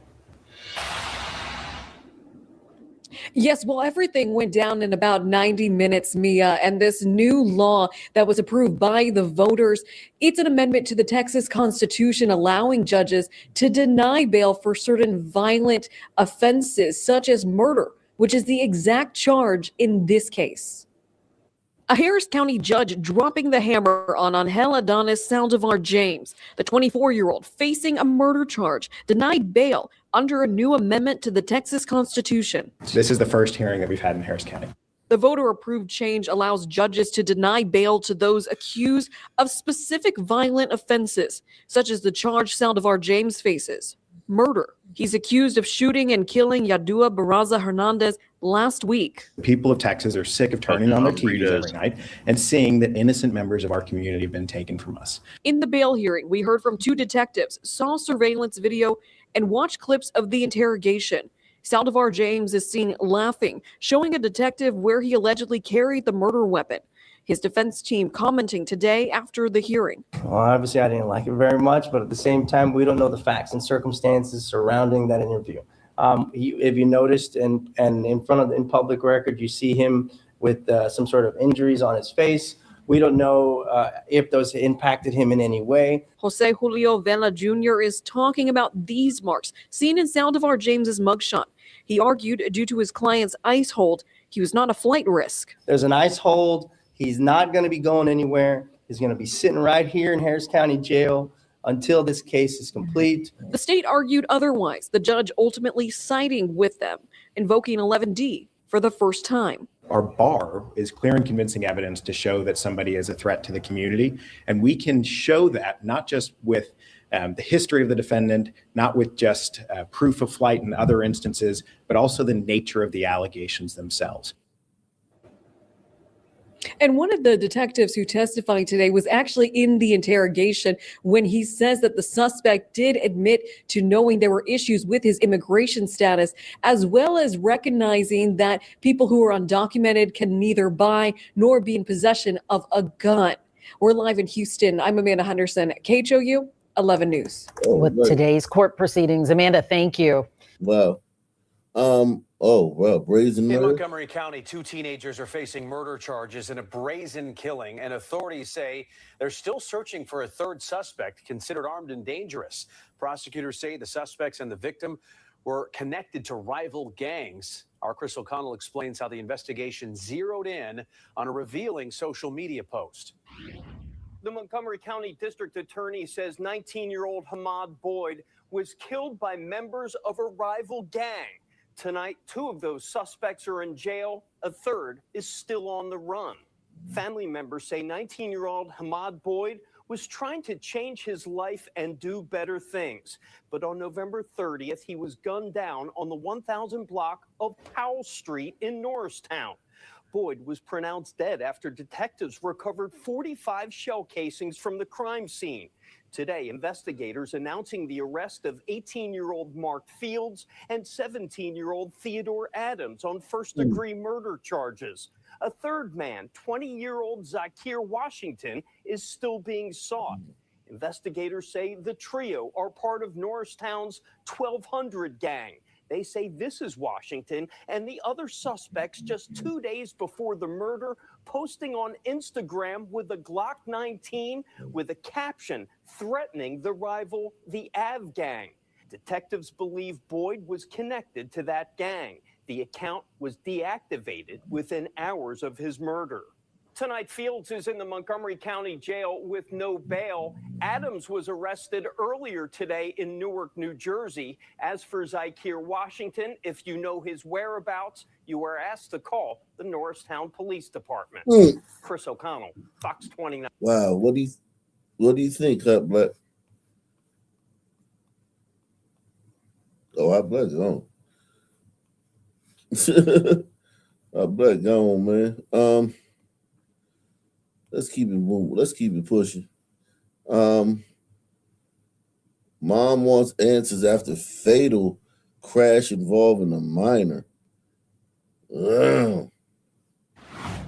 A grieving mother is demanding answers after a deadly early morning crash on Lakeshore Drive killed her 23-year-old son and his friend. Wow. An undocumented migrant owned that vehicle, and she says he has not been held accountable. Tia investigates. Wow. When you saw that name on that police report, the first thing came to my mind was, he's a immigrant. He's an immigrant. That's the only thing that came to my mind. I just can't believe my baby not here. Stephanie Hartley says she wants justice. Her 23-year-old son, Prince Sullivan, was killed in an early morning car crash back on November 23rd.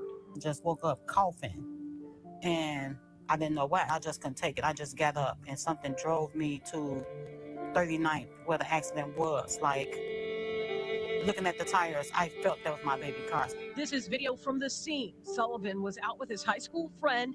The 23-year-olds were both killed. Hartley says the driver responsible is an undocumented immigrant who is not being held accountable for his role in the crash. They told me it was my son. And I asked, can I see him? And they told him it was nothing to see. Oh, wow. I couldn't. Wow. Wow. How do you get that much damage if everybody's going in the same direction? Everybody's going in the same direction. That's a lot of fucking damage. Shout out to OG Rambo, man. He says, guys, you can help me do it. Salute to you, man. Whoever that is on Kick, man. Shout out to everybody watching on Rumble, man. Watching on Rumble, man. Salute to everybody watching on Black Colombo. Salute to everybody watching on YouTube. X in the building. Shout out to everybody watching on X, man. Salute to you. This is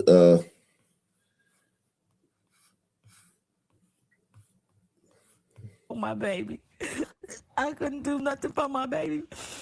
I had to take a DNA test to prove that I was his mom. The NIU graduate was unidentifiable. So that necklace on his neck is all that. He was unidentifiable. Was he in the back of that car, or did he get ejected? What happened? Because this is the back of the car. Was he not? That's his car, so he was probably driving.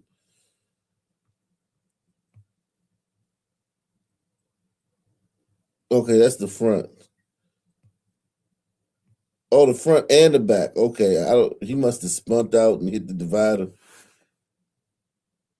They say he was unidentifiable. That's crazy. Kia Forte was speeding, ran a stop sign, and struck somebody in the morning on the 3900 block of South Lakeshore Drive. Police say the Kia Forte was speeding, ran a stop sign, and struck Sullivan's stalled Chevy Malibu with hazard lights on, igniting a fire that claimed the lives of Sullivan and his friend. The registered owner of the Kia is Miguel Angel Navarrete Palacios. He told police he was allegedly a passenger at the time of the crash and that the person behind the wheel was a friend he just met. That person was unconscious Of course. on scene and couldn't be questioned. The man was identified by the Cook County Medical Examiner as Isaias Rodriguez. He was living at a hotel in Burr Ridge. He later died at University of Chicago Medical Center. He's claiming he wasn't the driver of the vehicle, which I believe he was the driver, and he's trying to put it off on the person that died that was in his vehicle. Hartley, a single parent of two, says it was hard work providing to make sure her son turned into a success story, not a statistic. I worked 3 jobs to get my baby through school. 3 jobs. Sullivan graduated from Northern Illinois University in 2025 with a degree in business management and human resources. Damn, he just graduated. Damn. And had recently begun a career at People's Gas. He excelled. Yes, sir. Hold on, pull it down. Hartley says she believes her son's death may be overlooked because of the driver's alleged immigration status and because her son was a young black man. Since he's a young black man, they probably think he had no education, no family that cared. He just... Damn, she projecting a lot, right? She projecting a lot, man. Jesus Christ. She projecting like a motherfucker out here, man. Jesus Christ. Salute to Amazing Disgrace. He said, I'm amazed I'm still alive with the son stories I've lived through. Times are getting rough. Yeah. I mean, listen, it's always rough with sons around. You know that. You see how we do the old stories back in the day. It's always rough with sons around, man. Just be glad you don't live in Africa. Black man. Since he's a young black man, they probably think he had no education, no family that cared. They just gonna throw it under the rug and think I'm gonna let it go. We called Palacios, and again, he said the same thing in the police report, that he was a passenger in the vehicle. He told us he's from Ecuador, traveled to Texas, where the governor there, Greg Abbott, bused him to New York, and then he made his way to Chicago. They're protecting him. And I want justice just in case he try to leave. Hartley says she has received little communication from the detective on the case, leaving her frustrated and also grieving.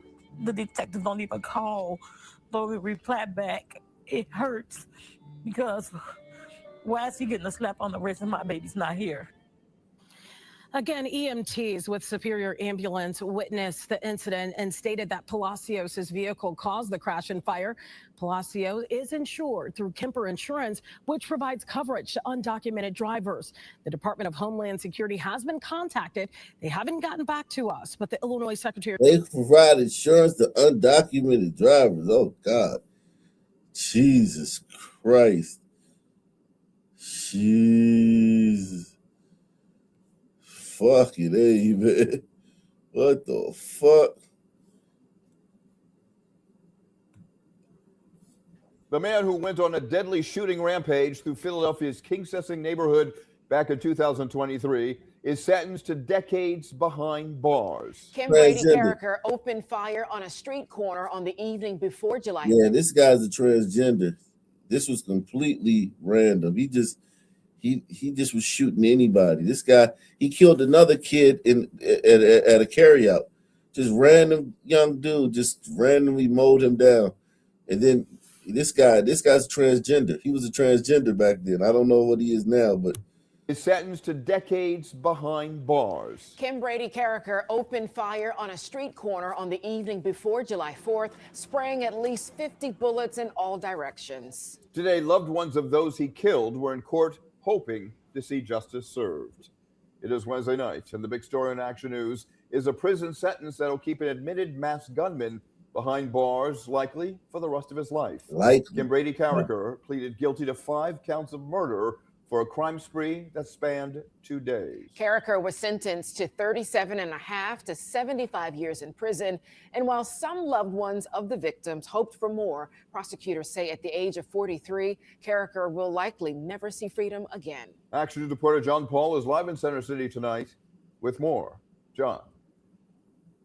Rick Shari, that sentence was handed down today in court in the courtroom just behind me. Now, as you mentioned, some family members say that sentence was just too light. After all, he killed 5 people, but prosecutors say they offered the deal because of the killer's mental state. I was there with because of his mental. Man, I'm tired of this mental shit. I'm fucking crazy. Press 1. Yo, I'm a fucking nut. We're all fucking crazy. Everybody's fucking crazy, man. Everybody's a minute, a situation away from snapping. I'm tired of this mental shit. Being human is crazy. I'm tired of this crazy shit.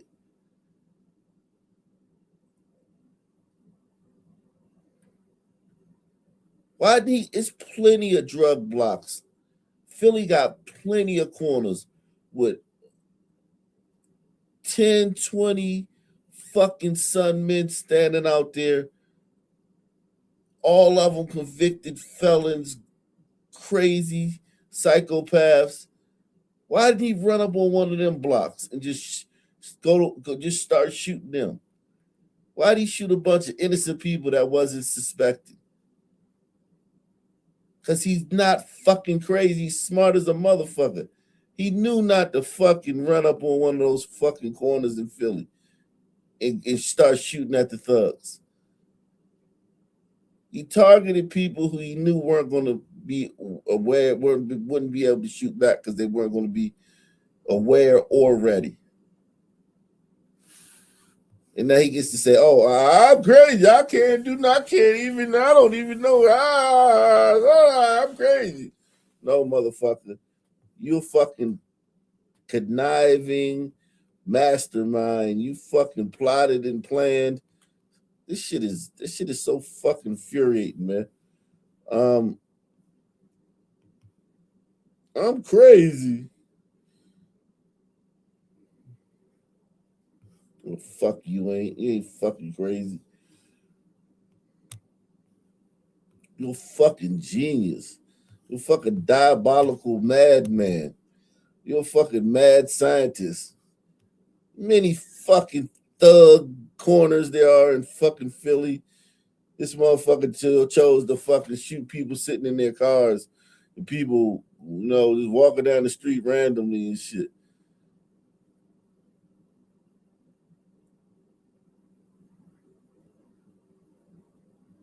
The crazy subway puncher never punches a fucking Sun team. Never punches a tarantula head. Have you ever seen crazy subway talking to himself, fucking vagrant guy punch a tarantula head? Have you ever seen that? I've done a billion stories. Okay? And I've never seen that.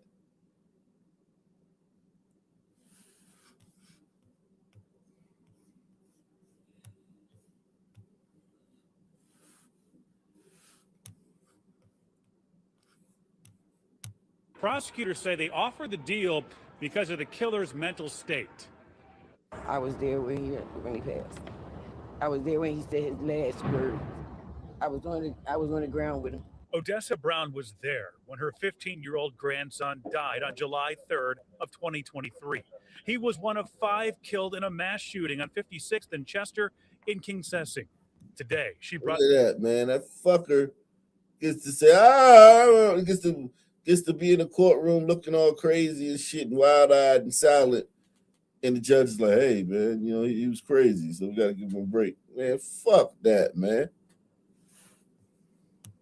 pictures of Dewan to court as his killer took a plea deal. He killed all these people. It's not fair that he get 37 years. Kim Brady Carricker pleaded guilty to 5 counts of murder and 5 now, counts. remember, he's a transgender, so that might have something to do with it. He checks a lot of boxes. He's black and he's trans and he's LGBT and all that bullshit. So yeah. Of attempted murder. The judge sentenced him to 37.5 to 75 years in prison for the crimes. Today, the prosecutor said they agreed to the deal because there was a chance Carricker could have been found not guilty by reason of insanity. He also says this is essentially a life sentence. Realistically, I mean, the 75 years and the amount of time that you would expect him to actually serve would be well beyond any normal life expectancy. He would be almost 80 by the time he's eligible for parole. Yeah, but he should never get out. Like, he should never have the possible. He has hope. He can live with hope. He doesn't deserve to live with hope. He doesn't deserve to live with a glimmer of hope. You should. Day outside the courtroom, family for several of those killed and wounded spoke Damn, about their put loss. Buddy in a I wheelchair. hope the Lord can forgive him, but I kind of don't. Even though I'm a Christian. He got survivor's remorse. So mentally, he's still not there. Nasiah Thomas Brown also spoke about her twin brother, Dewan, who died that day. Ron was always there for me when I needed somebody, and now I lost myself when I lost my brother. That's Yeah, so many families were impacted on that day. The prosecutor today saying that was one of the deadliest days in Philadelphia history. We're live tonight in Center City. John Paul, Channel 6 Action.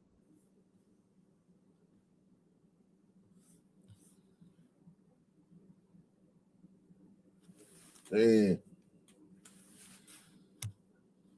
Twin brothers were arrested in Orlando in connection with a murder. Maurice Stubbs is accused of shooting a man during an argument, and his brother Marquise is accused of bashing another man in the mouth with a gun. Both are now in the Orange County Jail, and that's where West 2's Michelle Meredith is live right now. Michelle, what do we know about this case? Well, according to investigators, it started when the twins got into an argument with 2 men who lived in the same apartment complex, and it ended seemingly when one twin turned. He said we was twins and she. Shout out to Mac Knight, man. Mac Knight says airbags didn't deploy, so face was probably destroyed. Oh wow, that's a great fucking observation, man. Great observation, man. But the car set on fire, so that probably had something to do with it too. We talking about the last story, the story before the last one. Same apartment complex, and it ended seemingly when one twin turned against the other. For aggravated battery. It's not very often identical twins are arrested in connection with a murder. Suicide warrant charges second-degree murder with a firearm. But such is the case with twin brothers Maurice and Marquise Stubbs. Investigators say it started at the Beverly and Lakeside Apartments in Orlando off the Orange Blossom Trail. 2 men who were roommates came home and found their apartment ransacked, and the twins were their neighbors. One of the roommates, Vincent Sinclair, could be heard saying, "Did you break into my crib?" Allegedly, Maurice had a gun. Sinclair told him to put it down and fight him. Instead, say investigators, Maurice shot Sinclair. He died at the hospital. Meanwhile, according to the arrest affidavit, his twin brother Marquise was busy fighting, scuffling with the other roommate, and allegedly used his gun to hit the man in the face so hard he knocked out the gold dental jewelry from the bottom of his teeth and out of his mouth. Deputies say the twins took off and were found in different places. And in an ironic twist, Marquise identified his own twin brother as the shooter. Both landed in the snitched on his own twin. Shooter. Both landed. Yo, that's diabolical, man. It's no hope out here, man. The streets are done, man. Nigga snitched on his twin.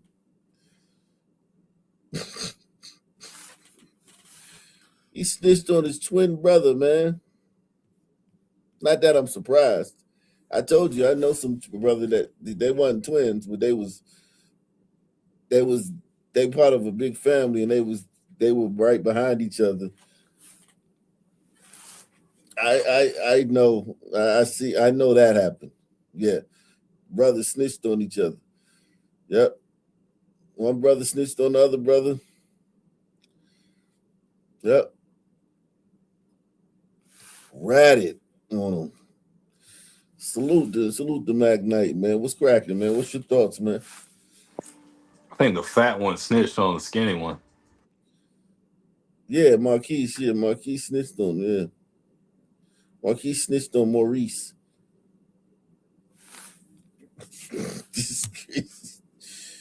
Shit. Darling, I live with you for the rest of my life. His own twin brother as the shooter.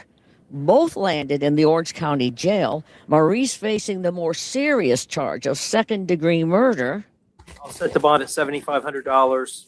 And his twin brother dealing with the lesser charge of aggravated battery. Marquise has an opportunity to bond out of jail, a privilege his twin brother does not. Now, even though Marquise has a $7,500 bond, he has not posted that bond, so he is still here in the Orange County jail. Live in Orange County, Michelle Meredith, West 2 News. Christmas dinner is going to be awkward this year. Probably not. I mean, look, they son people, man. Oh, you talking about? Oh, because he snitched. Yeah, definitely. Yeah, definitely. Right now at 4 o'clock, 2 men are in custody as police investigate the death of a 2-year-old girl in South Philadelphia. New video shows police activity. God, she's cute. That's a cute little girl, man. God damn it. Video shows police activity outside of a home on South Beechwood Street this morning. The same home where sources say Kimani Bean was last week before she was rushed to the hospital and later died. It is Wednesday afternoon. I'm Brian Taft. And I'm Sarah Bloomquist. The big story on Action News is the investigation into the death of that 2-year-old girl. Authorities have not yet said how she died, but we do know that 2 men are now in custody. Action News reporter Becca Hendrickson live in South Philadelphia now with more on the victim and the latest on this active investigation. Becca. Brian and Sarah, I spoke with the family of 2-year-old Kimani Bean today. It's so heavy. It's devastating. They said she was such a sweet little girl, and they have been looking for answers since her death. Now, the investigation is centered around this house behind me on the 2100 block of South Beechwood Street. We're waiting to hear more from police about what happened here. Family says 2-year-old Kimani Bean loved dancing, her unicorn blanket, and playing with her big sister. She always gave hugs and kisses to her family. The toddler girl was killed last week in South Philadelphia. Surveillance video from the 2100 block of South Beechwood Street shows SWAT officers on the block this morning arresting a man inside of this house. Philadelphia police were called to the same home on December 8th. Sources say Kimani had been at the home and was transported to Children's Hospital Philadelphia, where she was pronounced dead. It's terrible. Jeez. Philly got some rough looking motherfuckers, boy. Salute to Gene B says, just heard your song, very good. And I passed it along to people. Oh, that's what I'm talking about, Gene B. That's the type of support I love. Shout out to Gene B. She passed the song, the Christmas Carol I wrote on Long to Friends, man. There's also Spotify. I'm on Spotify. I'm on everything. So let them know they can listen to it anywhere where you buy music. Anywhere where you buy music, anywhere where you sell music, anywhere where you stream music. I'm every fucking where. Salute to you, Gene B. My man Barry B is in the building. Barry B in the building. Awful. Sources say two 21-year-old men, one of whom was arrested at this home on South Beechwood, are in custody and will be facing charges related to Kimani's death. The homicide unit is handling the case. The girl's family says their hearts are heavy. As her shirt says, she was so loved and will be missed. What was she doing around these two 21-year-olds? And is one of them her father? It seems like none of them are her father. I don't know. She was so loved. I don't know, man. A 1-year-old girl is dead and her father is in jail after investigators say she drowned in a hot tub at a vacation rental in Kissimmee. Thanks for joining us this afternoon. I'm Nancy Alvarez. And I'm Stuart Moore. That family was visiting from Washington, D.C. West Street Spencer Tracy is live at the Oscar. D.C. Let me tell you something, man. This is a great country. People talk shit about Somalians, come over here and talk shit about America. Afghans come over here and talk shit about America. Fucking Mexicans come over here and talk shit about America. But this is a great country because in a lot of those countries, your child has no rights. Your child is subject to you. Whatever you deem for your child is what your child gets. In America, your child has as many rights as anybody else. Your baby has just as many rights as any other person. The baby got as many rights as Donald Trump. Let's just be honest. Donald Trump. And there's no CPS or anything like that in those countries. They Nah, never heard ain't that. no social worker. Ain't nobody at the school gonna check up. None of that shit. And then plus corporal punishment is very common, and it's not legislated. There's no like you can corporally punish your kids here, but there's a limit. Over there, Just don't do it on video. yeah, over there you can just you could give your kid 100 lashes and shit, and there's nobody will say anything. But here, what I'm saying is basically like that little baby has rights. Like you have to look out for them. You know what I mean? That baby has rights, and that's a great country. We can't be that bad if that little baby got rights. We can't be as shitty as Somalians say we are while they're fucking living off welfare over here and complaining about every goddamn thing, while Afghans over here living off welfare complaining about every fucking thing, or fucking Palestinians and fucking every Ukrainians, everybody's over here complaining about every fucking thing under the sun. We can't be that fucking bad collectively as a people if that little baby got rights, as many rights as fucking Donald Trump. County Sheriff's Office with the latest. And Spencer, you spoke exclusively with the little girl's family. And Stuart, as you can imagine, this family was absolutely devastated to hear this, and now they're grieving the loss of that beautiful 1-year-old girl. They are calling this a freak accident, while the sheriff's office says this was a series of decisions that could have been a preventable tragedy. She's gonna be missed. Tremendous. She's gonna be very, very missed. Seeing her little baby. Nah, the DC accent is very thick. Damn, baby. That DC accent thick as a motherfucker. She's gonna be missed. Tremendous. She's gonna be very, very missed. Seeing her little baby running around. It's almost Christmas. A family in mourning and in complete shock following the death of 1-year-old Azaria Huff.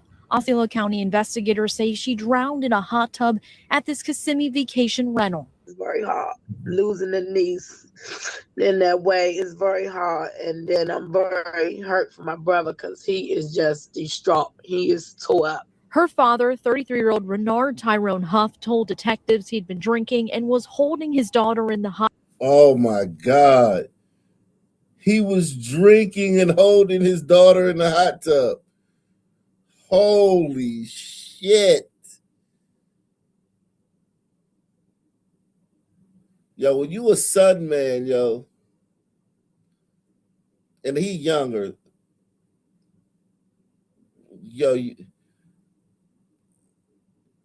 yo, having a little baby, you always gonna be tired, right? You always gonna be tired because the baby gonna keep you up crying and stuff like that.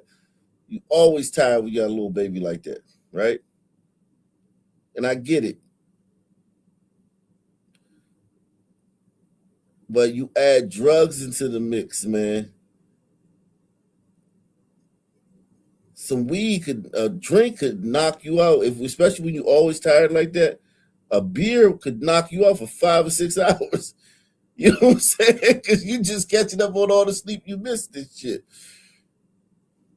Wow. He was holding the baby in the hot tub and drinking.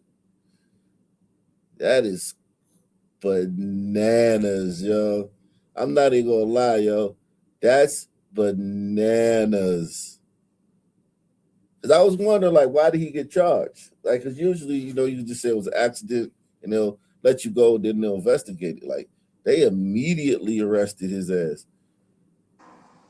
Well, it's a hot tub, not a pool. So, I mean, a pool you can just fall into, right? But most hot tubs are elevated. So, someone's got to, a baby's not going to climb into a Yeah, hot tub. that's true. Facts.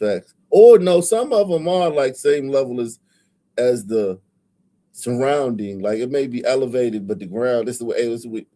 Some hot tubs are jacuzzis, right? A jacuzzi, right? So yeah, some of them are like dug into the ground, but yeah, generally they are elevated. But here's the thing: that's not even in dispute. Like they said that he was holding her. Like, god damn, man. That's a fucked up feeling for this guy, man. This guy, yeah, he's I'm sure he loved his daughter. I mean, I don't doubt that this son man loved his daughter. Because I know a lot of thug niggas and shit or street guys, and he looked like one. He definitely looked like one. He from DC. There's a 90% chance he in the streets. Just because they in the street and just because they'll kill your ass or they'll shoot you up and shoot up your fucking grandmother house, or you know what I'm saying, or stomp you out in broad daylight. That has nothing to do. They're able to compartmentalize that with the love of their kids. You know what I mean? They're able to be like loving fathers. I've seen it all the time. They still like love and care for their kids and do all the family shit and all that shit.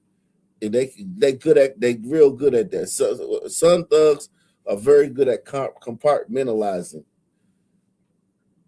because the thug shit comes so naturally to them. It's not like something outside of their normal life. It's just it's not like a soldier going to war with his baby and shit. These motherfuckers are just, they just.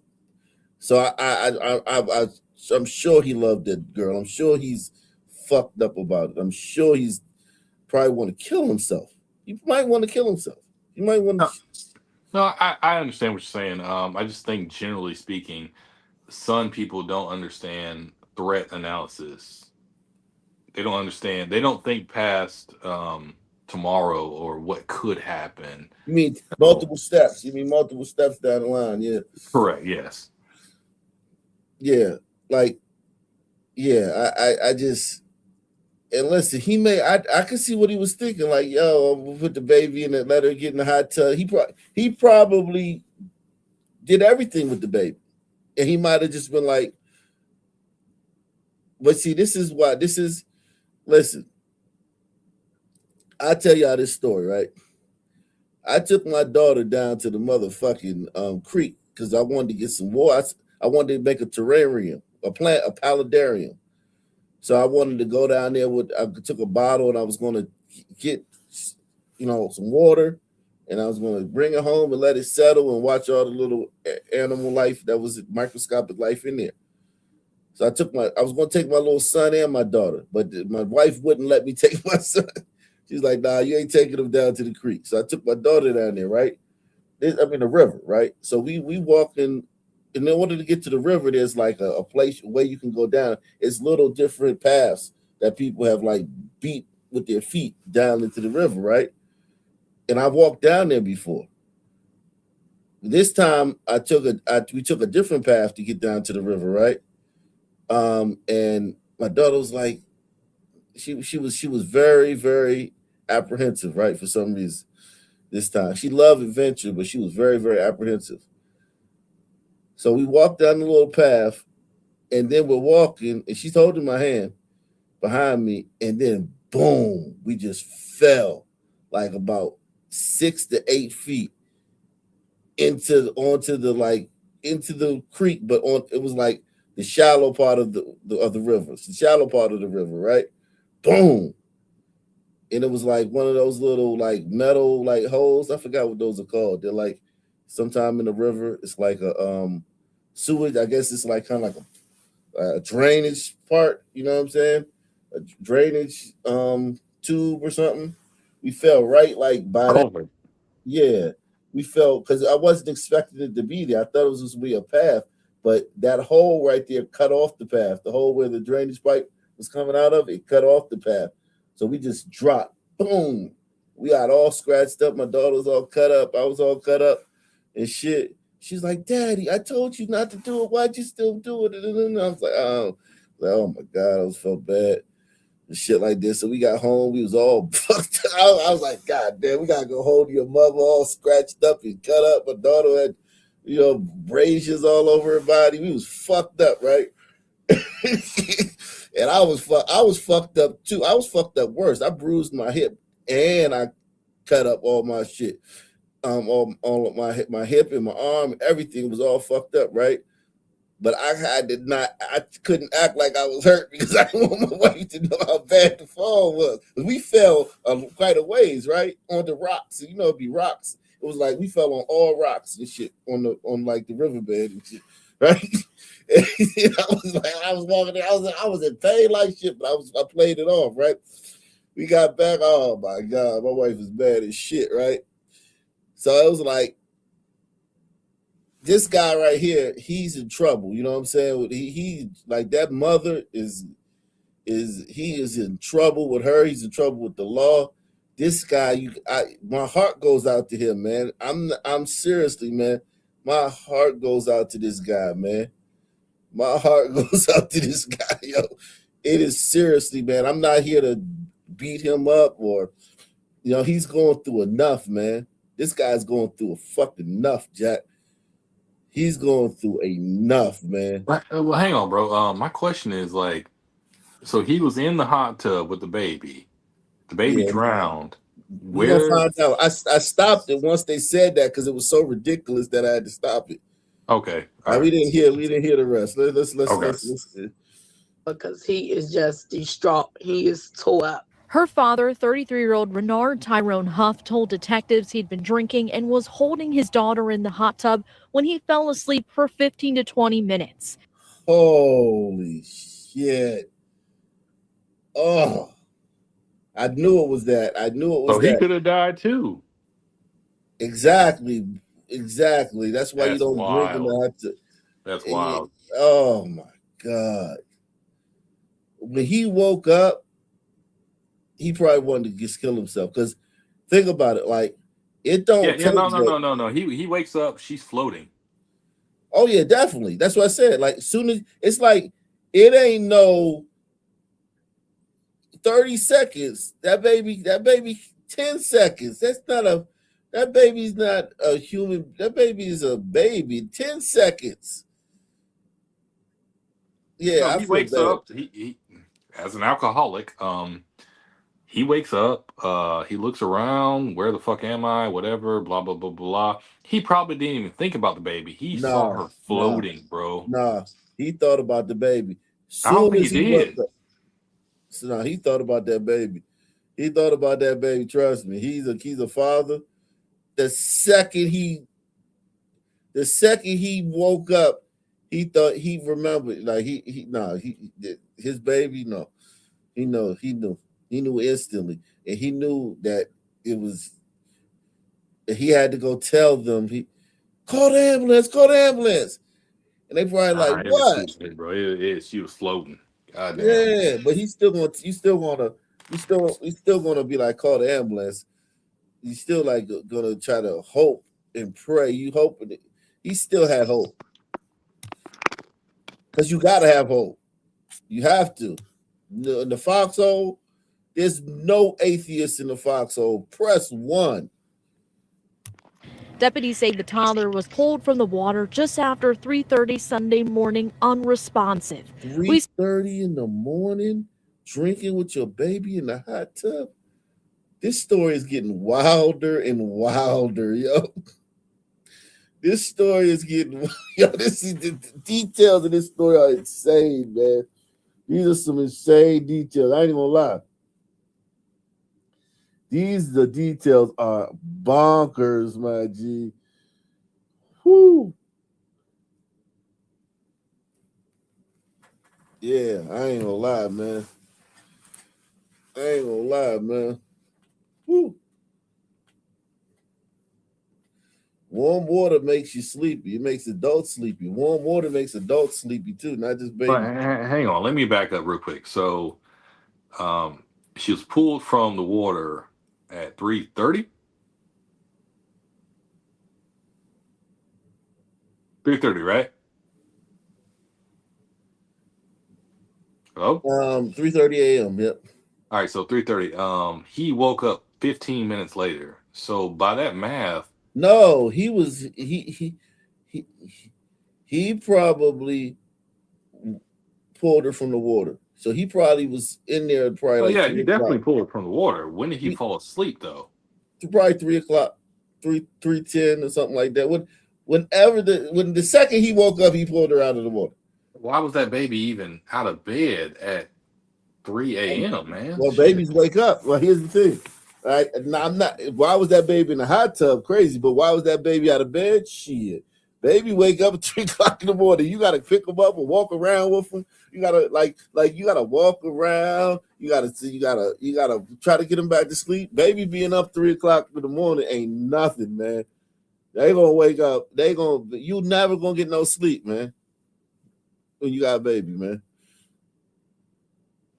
All right, bro. Go ahead.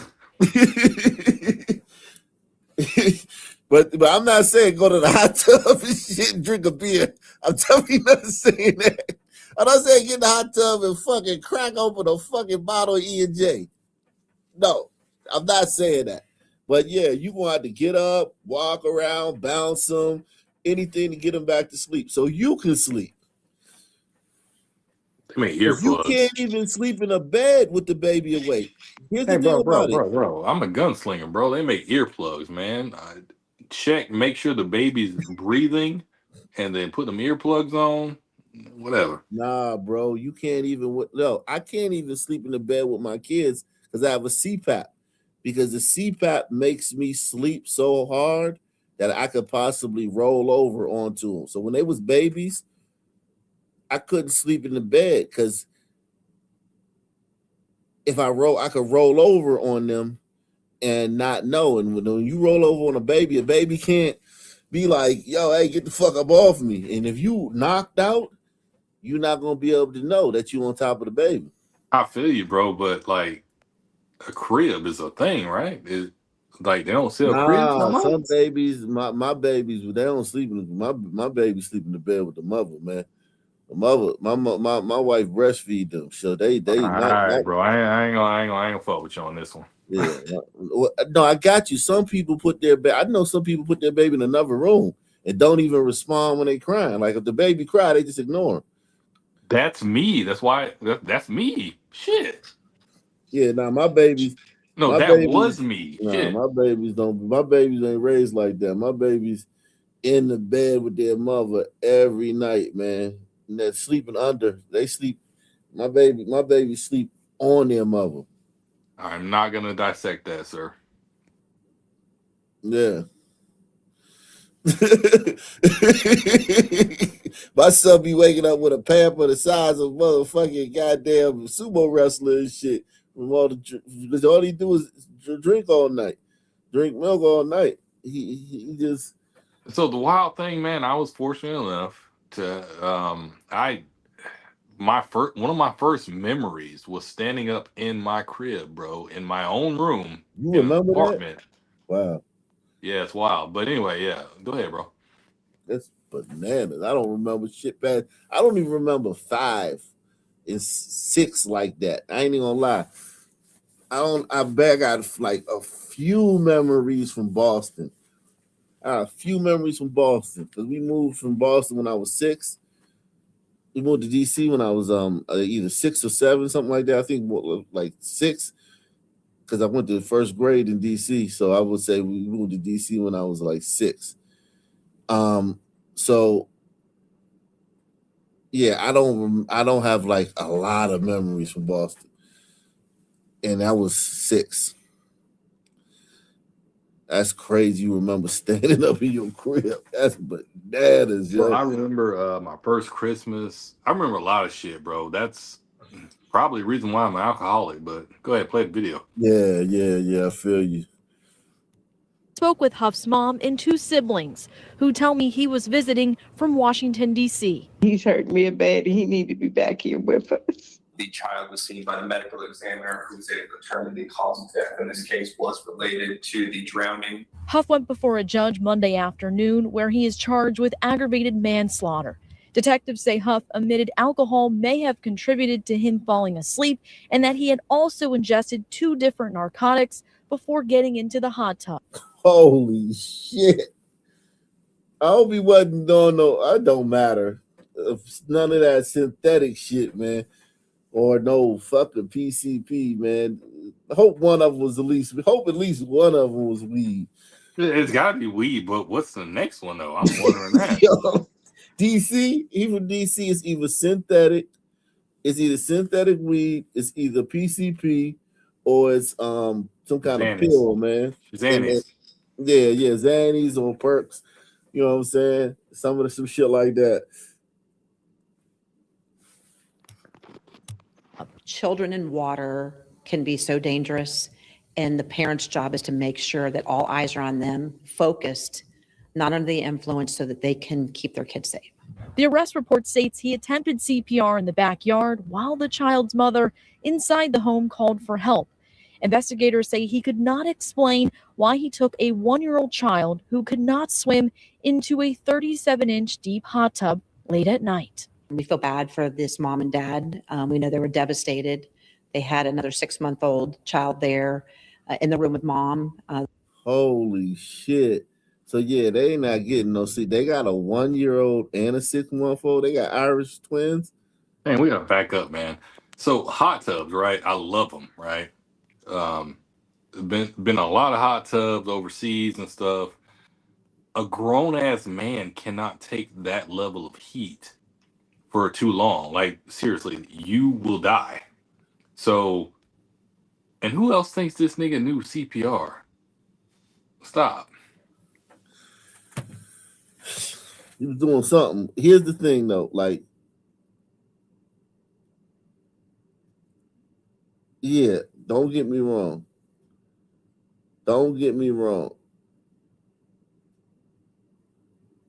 That shit is fucking.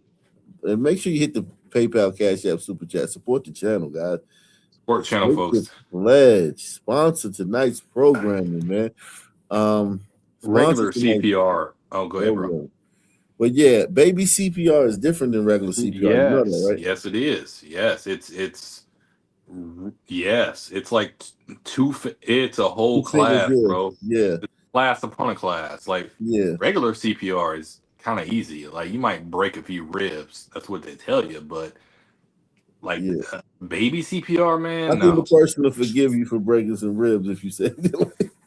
No. Nobody sue you. Can you imagine somebody suing you and shit like, man, you broke my fucking ribs? Like, well, it has happened. It happens. Called the Good Samaritan Act. But yes, baby CPR is a whole nother level of CPR, and I don't think he knew how to do that. Yeah, man, this is bananas, yo. This is a banana story, man. Shit. That she was trying to put down. So we know that watching 2 small kids is a challenge. And we know today that the judge set no bond for Huff, and he will remain in the Osceola County Jail. His next court hearing is scheduled for You this. don't even really got to put him in jail, man. Even though, I mean, I'm not saying that he shouldn't go. I'm not saying that. All I'm saying is, like, you don't even have to put him in jail. This nigga is fucked up, yo. Like, he is fucked up. Nah, man. I actually agree with you this time, man. Based on everything we talked about, and the situation, man. Goddamn, he should be in with the frog vest.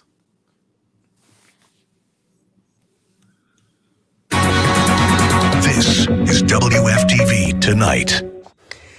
And we've got new developments tonight regarding the man who attacked a jogger in College Park in April. He is now back in jail for violating his probation terms. Good evening. I'm Greg Warman. And good evening. I'm Martha Sigalski. We have new video of Orlando police arresting Tyler Fight today.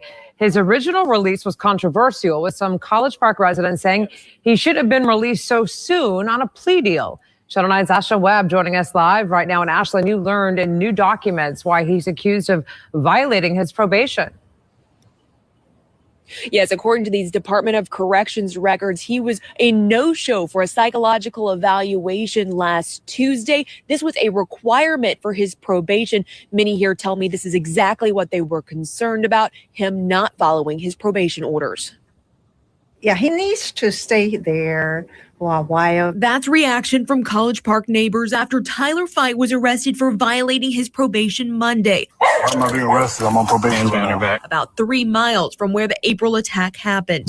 The victim told police then Fight jumped on her and tried to overpower her as she was running on Northumberland Avenue. Neighbors have shared concerns about him being out on probation and that his sentence wasn't enough. How have you felt? Not safe at all. State Attorney Monique Worrell's office offered Fight a plea deal. He served 225 days in county jail and was. Yo, them sisters, listen, he even giving a white boy a plea deal. God damn.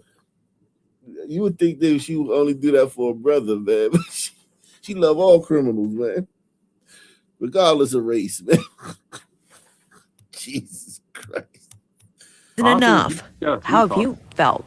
Not safe at all. State Attorney Monique Worrell's office offered Fight a plea deal. He served 225 days in county jail and was ordered to 3 years probation. She says prosecutors didn't have enough evidence that he committed attempted sexual battery. Please hear me when I'm saying I am not judging whether or not her fear was reasonable. We didn't have him grabbing at her clothes, trying to take her clothes off. But 3 weeks after being on probation, court documents say he was a no-show for his psychosexual evaluation December 9th. His probation officer went to his listed address, his grandmother's home in College Park, but she told officers he did not live with her. She told us last week she didn't want him back in her home. She told police Tyler can sometimes be violent. His probation officer also noted that he is not a good candidate for probation. The state attorney's office told us that they were not aware that he violated his probation last week when they held that press conference because their case was closed. Many residents here say they hope he stays in jail to get the treatment that he needs. Reporting in Orlando, Ashland Webb, Channel 9 Eyewitness News. Ashland, thank you. I want to take you through some of Fight's past. In August of 2021, his father reported that Tyler punched him in the face and threatened to kill his grandparents, where he served 100 days in the Orange County Jail for that one. In February of 2022, he was accused of pulling out a knife in the atrium at Orlando International Airport, found guilty of armed trespass, no action taken on an aggravated assault charge, sentenced to 120 days in jail. In June of 2022, his father accused Tyler again of punching him in the face repeatedly, but that case was dropped. And in January of 24, he was accused of grabbing a woman's buttocks in an Orlando Hobby Lobby store where he pled no contest and served an additional 46 days in jail. Tomorrow, you have the opportunity to weigh in on the potential. Hey, rest in peace to Rob Reiner, man. Y'all support the channel. Man, I don't know, man. That guy, he had TDS, man. I don't know, man. Let him rest in peace, though. Yeah, but rest in peace, though, man. And You know, free his son. Nah, bro, you get what I'm saying, though, right? What? It's about the story, man. He assaulted his father multiple times. Yeah. All right. Definitely. No, I got you. But I'm talking about the real Rob Reiner. He had TDS, man. He had bad TDS. His son whacked him out. If he would have been if he wouldn't have been a bleeding heart liberal, he'd have committed his son a long time ago. He tried to keep helping his son and keep helping him. That's what I told you, fathers, man. It's being a father, man. You're gonna have a heart for your kids, man. Try to keep helping them, and that fucker killed his ass. That's fucked up, man. Nah, bro, I ain't. On God, I ain't going out like that, bro. I'm old school, bro. I brought you in, I'll take you out if I got to. And so we begin right now at 4 with some new details from the medical examiner about how Rob and Michelle Reiner died. Good afternoon, everyone. I'm Colleen Williams. And I'm Carolyn Johnson. Michael Brownlee is off. That preliminary report reveals both Rob and Michelle died from multiple sharp force injuries.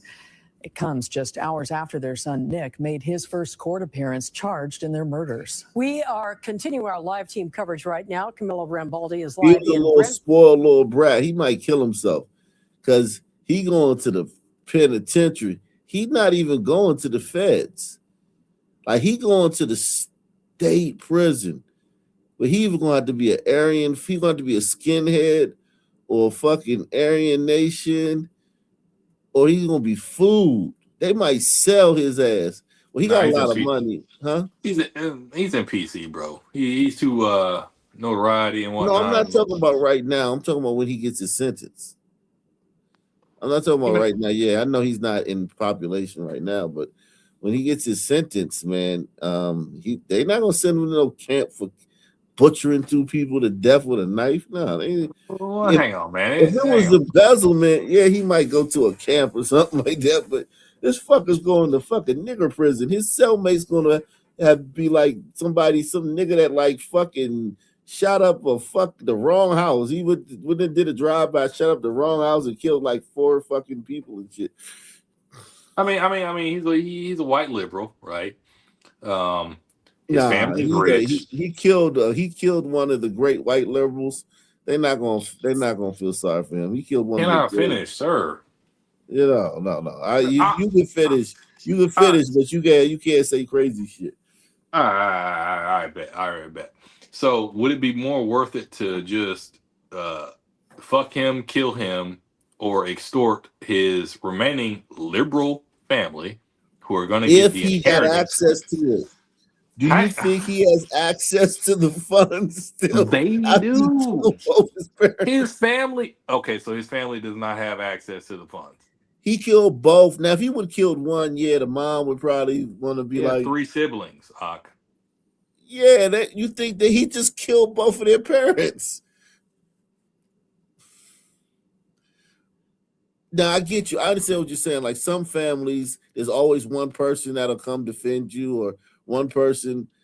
This one right here, I mean, he butchered. It's not like he killed him and he said he didn't do it, and it's like some doubt, and it could have been a burglar. You know, it could have been a burglar. It could have been somebody else. He's holding fast that he didn't do it. Yeah, then somebody in the family would definitely be like, somebody would be like, so someone I is believe going you to, and shit like that. But this is like, he did that shit. Yeah, yes, he did that shit. But what I'm saying is, liberals think about mental illness and yada yada. How about this? Let's back up. Someone is going to inherit Robert Reiner's fortune, right? He has 3 siblings. Last I checked, 2 of them are female, okay? And Rob Reiner was a liberal. So I don't think, I don't think it's too crazy to say that his daughters are probably liberal, okay? They will definitely. They will 100% put money on his books to pay for his safety in there, Okay, you've been Okay. in, bro. I'll I give you mean, that. No, I'll give you that. I'll give you that. Like, yeah, as time goes on, because yeah, he's not gonna get sentenced tomorrow. Yeah, time goes on and in the shock of it all cools off. Yeah. They might, and plus he's a drug addict too, so he's gonna need some drugs in there too. Because that's one of those big. He went to rehab, I think 18 times before he was 22. So he's a fucking crackhead and shit. So yeah. I mean, he's he's gonna a mark, but I mean, you know better than I do, bro. I mean, why eat today when you can eat tomorrow? Yeah. With new reaction from the Reiner's other children and friends. But first, we're going to go to NBC4's Alex Rozier, live from downtown LA with what we learned in the hearing there today. Alex. Colleen and Carolyn, Nick Reiner only said 3 words during his hearing this morning: "Yes, Your Honor." And that's when he gave the okay to push back his arraignment until January. The judge today said that the press cannot shoot any video of Mr. Reiner, but this is the first time that we did see him since he was arrested and charged for his parents' murders. With his hands in shackles, wearing a blue suicide prevention gown, Nick Reiner made his first court appearance, now charged with murder, after his parents, Rob and Michelle, were found stabbed to death this weekend. And how would you describe Nick Reiner? Nick is now represented by defense attorney Alan Jackson. Oh, wow. After Reiner's arraignment was pushed back to January, Jackson spoke outside the courthouse. There are very, very complex and serious issues that are associated with this case. Those need to be thoroughly, but very carefully dealt with and examined. Legal analyst Royal Oak says asking for a delay on the arraignment is a strategic move for Jackson, who also defended Kevin Spacey and Harvey Weinstein. By putting off the arraignment until January 7th, he can figure out, what do I say about Nick Reiner's mental state? Was it insanity? Was it drugs or alcohol? Yeah, Because he still he's gotta got launch something funds, along those lines, 'cause obviously. that probably is going to be the nuclear core of his defense. Who's This paying morning's court that appearance lawyer? comes after No, several days of he's development. definitely a trust fund, baby.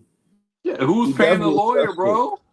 Yeah, Who no, he is probably paying the got a lawyer? trust fund. He probably, because here's the thing: you don't kill your parents when they make you stand up and be a man. Usually kids who kill their parents have been coddled and spoiled. You know what I mean? And the parent says no. And when the parent says no, then they can't handle it because they've gotten everything they've always wanted. You know what I mean? They've gotten everything. They've been cajoled, they've been coddled, and they've been, so it's like the kids who have it kind of like rough or normal, they really don't. From what I've seen in these stories, the majority of the kids I've seen are spoiled rotten, or you know what I'm saying, like they kill their parents, and they just because you spoil a kid, man, and they think they're entitled to everything, and then they get mad. You tell them no, you can't have this, or you try to take their PlayStation or take their phone or take their VR, the virtual reality set, or whatever they're addicted to. When you try to take it, that child's very likely to kill you if they're a spoiled brat. No, you're right. But what I was saying is that he obviously still has support in the family. Okay, he does not have access to Weinstein's money, but someone is paying for not Weinstein, freaking Rob Reiner's money. Yeah, he doesn't have access to Rob Reiner's money, but Yes, his someone own in money. his He's a trust family. fund baby. Right. What I'm saying is that someone in his family is paying for Harvey fucking Weinstein's lawyer. Right? Without a doubt. Or he's paying and that for same it. person, and He that might same be paying person, for it. when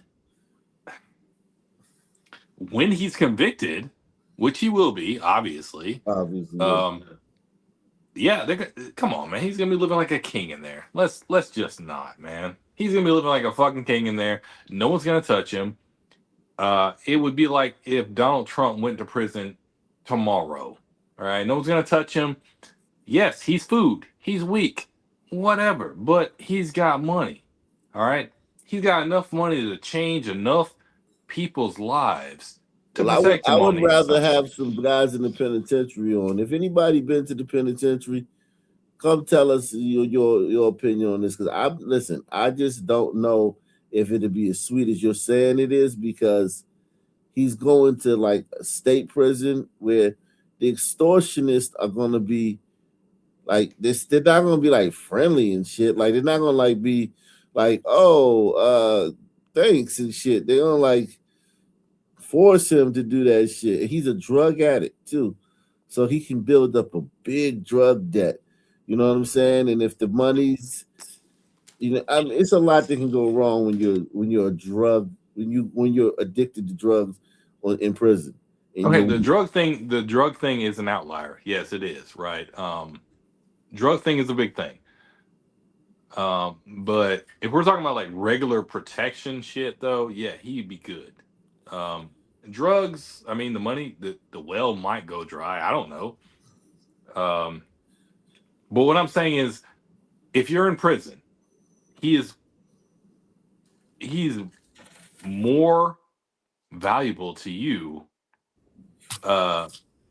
He's more valuable to you than to if you kill got or him, but fuck. if you not got, but think about it. Like, say the Aryans are beefing with somebody else, right? Or let's say he joined the Aryan Nation, the Brotherhood, right? Hang on, He might be safe, we're in right? But California, right?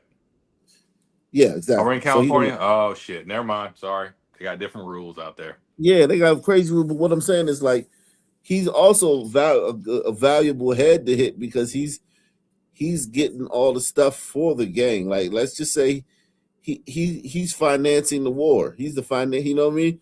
Like he might not be active. And you never know. He just stabbed his parents to death. Who knows what Ah, they're doing there? they're fucking 60, 78. But no, he. Go ahead, bro. He's not.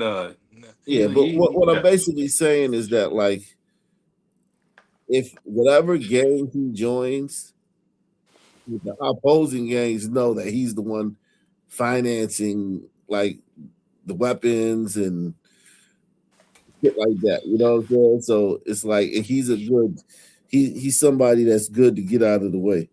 But yeah, he will be protected by his gang. Yes, by his gang. He'll be protected per se and exploited. But But all right. also, if you in general pop, if he's not, he's gonna have to be in general population. He can't be in fucking segregation and be I know. and be in no fucking gang. No, I mean, with that. Well, I said that shit. He's gonna be an ag said. You disagreed. I said he's gonna be an ag said. No, but what I'm saying is that He's yes, too high profile. but he's gonna need drugs.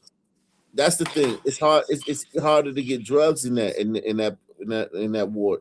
He's gonna want to be where he can get the drugs, and general pop is where you can get the drugs. All right. So what you're saying is that he's going to request to go into Gen Pop to get drugs after he's been in ad seg. He went to rehab 18 times before he was 22. So you're saying he's gonna risk his booty hole for drugs? Yes. For drugs, yes. Goddamn. Yes, he is. All right. On Saturday, Nick Reiner and his parents attended Conan O'Brien's holiday party. And sources told NBC News Nick's behavior made guests feel uneasy. On Sunday afternoon, Rob and Michelle's bodies were discovered in their Brentwood home. And by Sunday night, Nick was arrested near USC. New surveillance video shows him walking around and buying a drink in a gas station. Police arrested him shortly after he left. Nick Reiner has spoken publicly about his long history with drug use. His defense attorney is asking the public not to rush to judgment. We ask that during this process, you allow the system to move forward in the way that it was designed to move forward, not with a rush to judgment, not with jumping to conclusions, but with restraint and with dignity and with the respect that this system and this process deserves and that the family deserves. This is a devastating tragedy that has befallen the Reiner family. We all recognize that. Our hearts go out to the entire Reiner family. Nick's siblings and other family were not in the courtroom today. With his arraignment pushed back to January, Nick will remain in jail, held with no bail. Reporting live, I'm Alex Rozier, NBC4 News. Alex, thank you. And we want to take a closer look at that surveillance video Alex mentioned. Just after 9 Sunday night, Nick Reiner walked into the AM/PM gas station on Vermont and Exposition Boulevard. He briefly wandered around the store before buying a drink and then walking out. Police say this was just hours after he had killed his parents. I was actually walking in, so he was walking out, like when he passed by, I guess. I didn't know who he was. I just thought he was just like a regular customer. After leaving the store, Nick walked across the street where he was stopped and arrested by police. We continue our coverage right now live outside the home of Rob and Michelle Reiner in Brentwood. And that's where we find our Camilla Rambaldi. Camilla, describe the scene for us now. Carolyn and Colleen, the private security here remains present. It's been here all day long, just outside of the home and on the street. And right now you can also see a small growing memorial here. People have been coming by to drop off some flowers and candles just outside of this gate. And I did speak with some neighbors and a few people who work nearby. No one was willing to go on camera. They told me the shock and sadness is heavily being felt in this neighborhood. I also spoke with one man who says he used to work with Rob and Michelle Reiner. He came by earlier this afternoon to drop off flowers, and here is how he described them. Generous, kind, funny. They would just give their time to anybody. And it wasn't an act. It was just complete generosity. Just anyone who would talk to them, they would just talk to. And it was just real. And they would spend hours talking to people. And for the first time, we're also hearing from the siblings of Nick Reiner today, Jake and Romy. They released a joint statement. See, he's a writer, right? He's a writer and a director, so he loves talking to people to get stories and get anecdotes and just get inspiration for his Rob. Work. Yeah, Rob. Rob was in All in the Family, bro. Yeah, he's a writer. He became a big time writer. No, director. he was an actor. He was a meathead. No, but he became. He directed Misery, Harry Met Sally, The Princess Bride. Rob Reiner played Meathead alongside the guy from In the Heat of the Night. He was the son-in-law. That's how he got famous. He was in All in the Family. You remember that? Yes, I remember that. With Sarah, Susan, what's her name? Kathy Struthers. What's the lady who? Susan Sarandon, nigga? No, Kathy Struthers. Sarah, the lady who their daughter was the lady who did all the you can feed a baby for the price of a cup of coffee shit. Sally Struthers. Yeah. No, Sally what I'm saying is like he was famous before he started directing. He played the meathead in All in the Family. He was liberal as shit in that. He's a liberal fucking piece of shit in there. In that show. Who hurt you, bro? No, nobody hurt me, but he was. That was his character. Nah, fuck that, man. Rob Reiner said nigga more than we do back then. And I'll die on this hill. Yeah, I mean, I'm not celebrating his death. Like I'm indifferent to it. I'm just saying, like he definitely wouldn't like me. Like that motherfucker would not like me. I know that. I mean, facts. I mean, he did all that fucking activism against guns and shit, and nigga got his throat slit, so whatever. Yeah. I mean, I'm definitely not celebrating his death. I'm definitely not celebrating. I don't, you know what I mean? Like, he was not on my fucking radar as far as somebody that I hated when he was alive. I was not thinking about him like that. No, I agree, but the internet, it's all tit for tat. I didn't even know he was the same guy from All in the Family. Well, here's the thing. I didn't even hear about Charlie Kirk until after he died, but it's tit for tat now on the internet. And people are trying to take the moral high ground, right?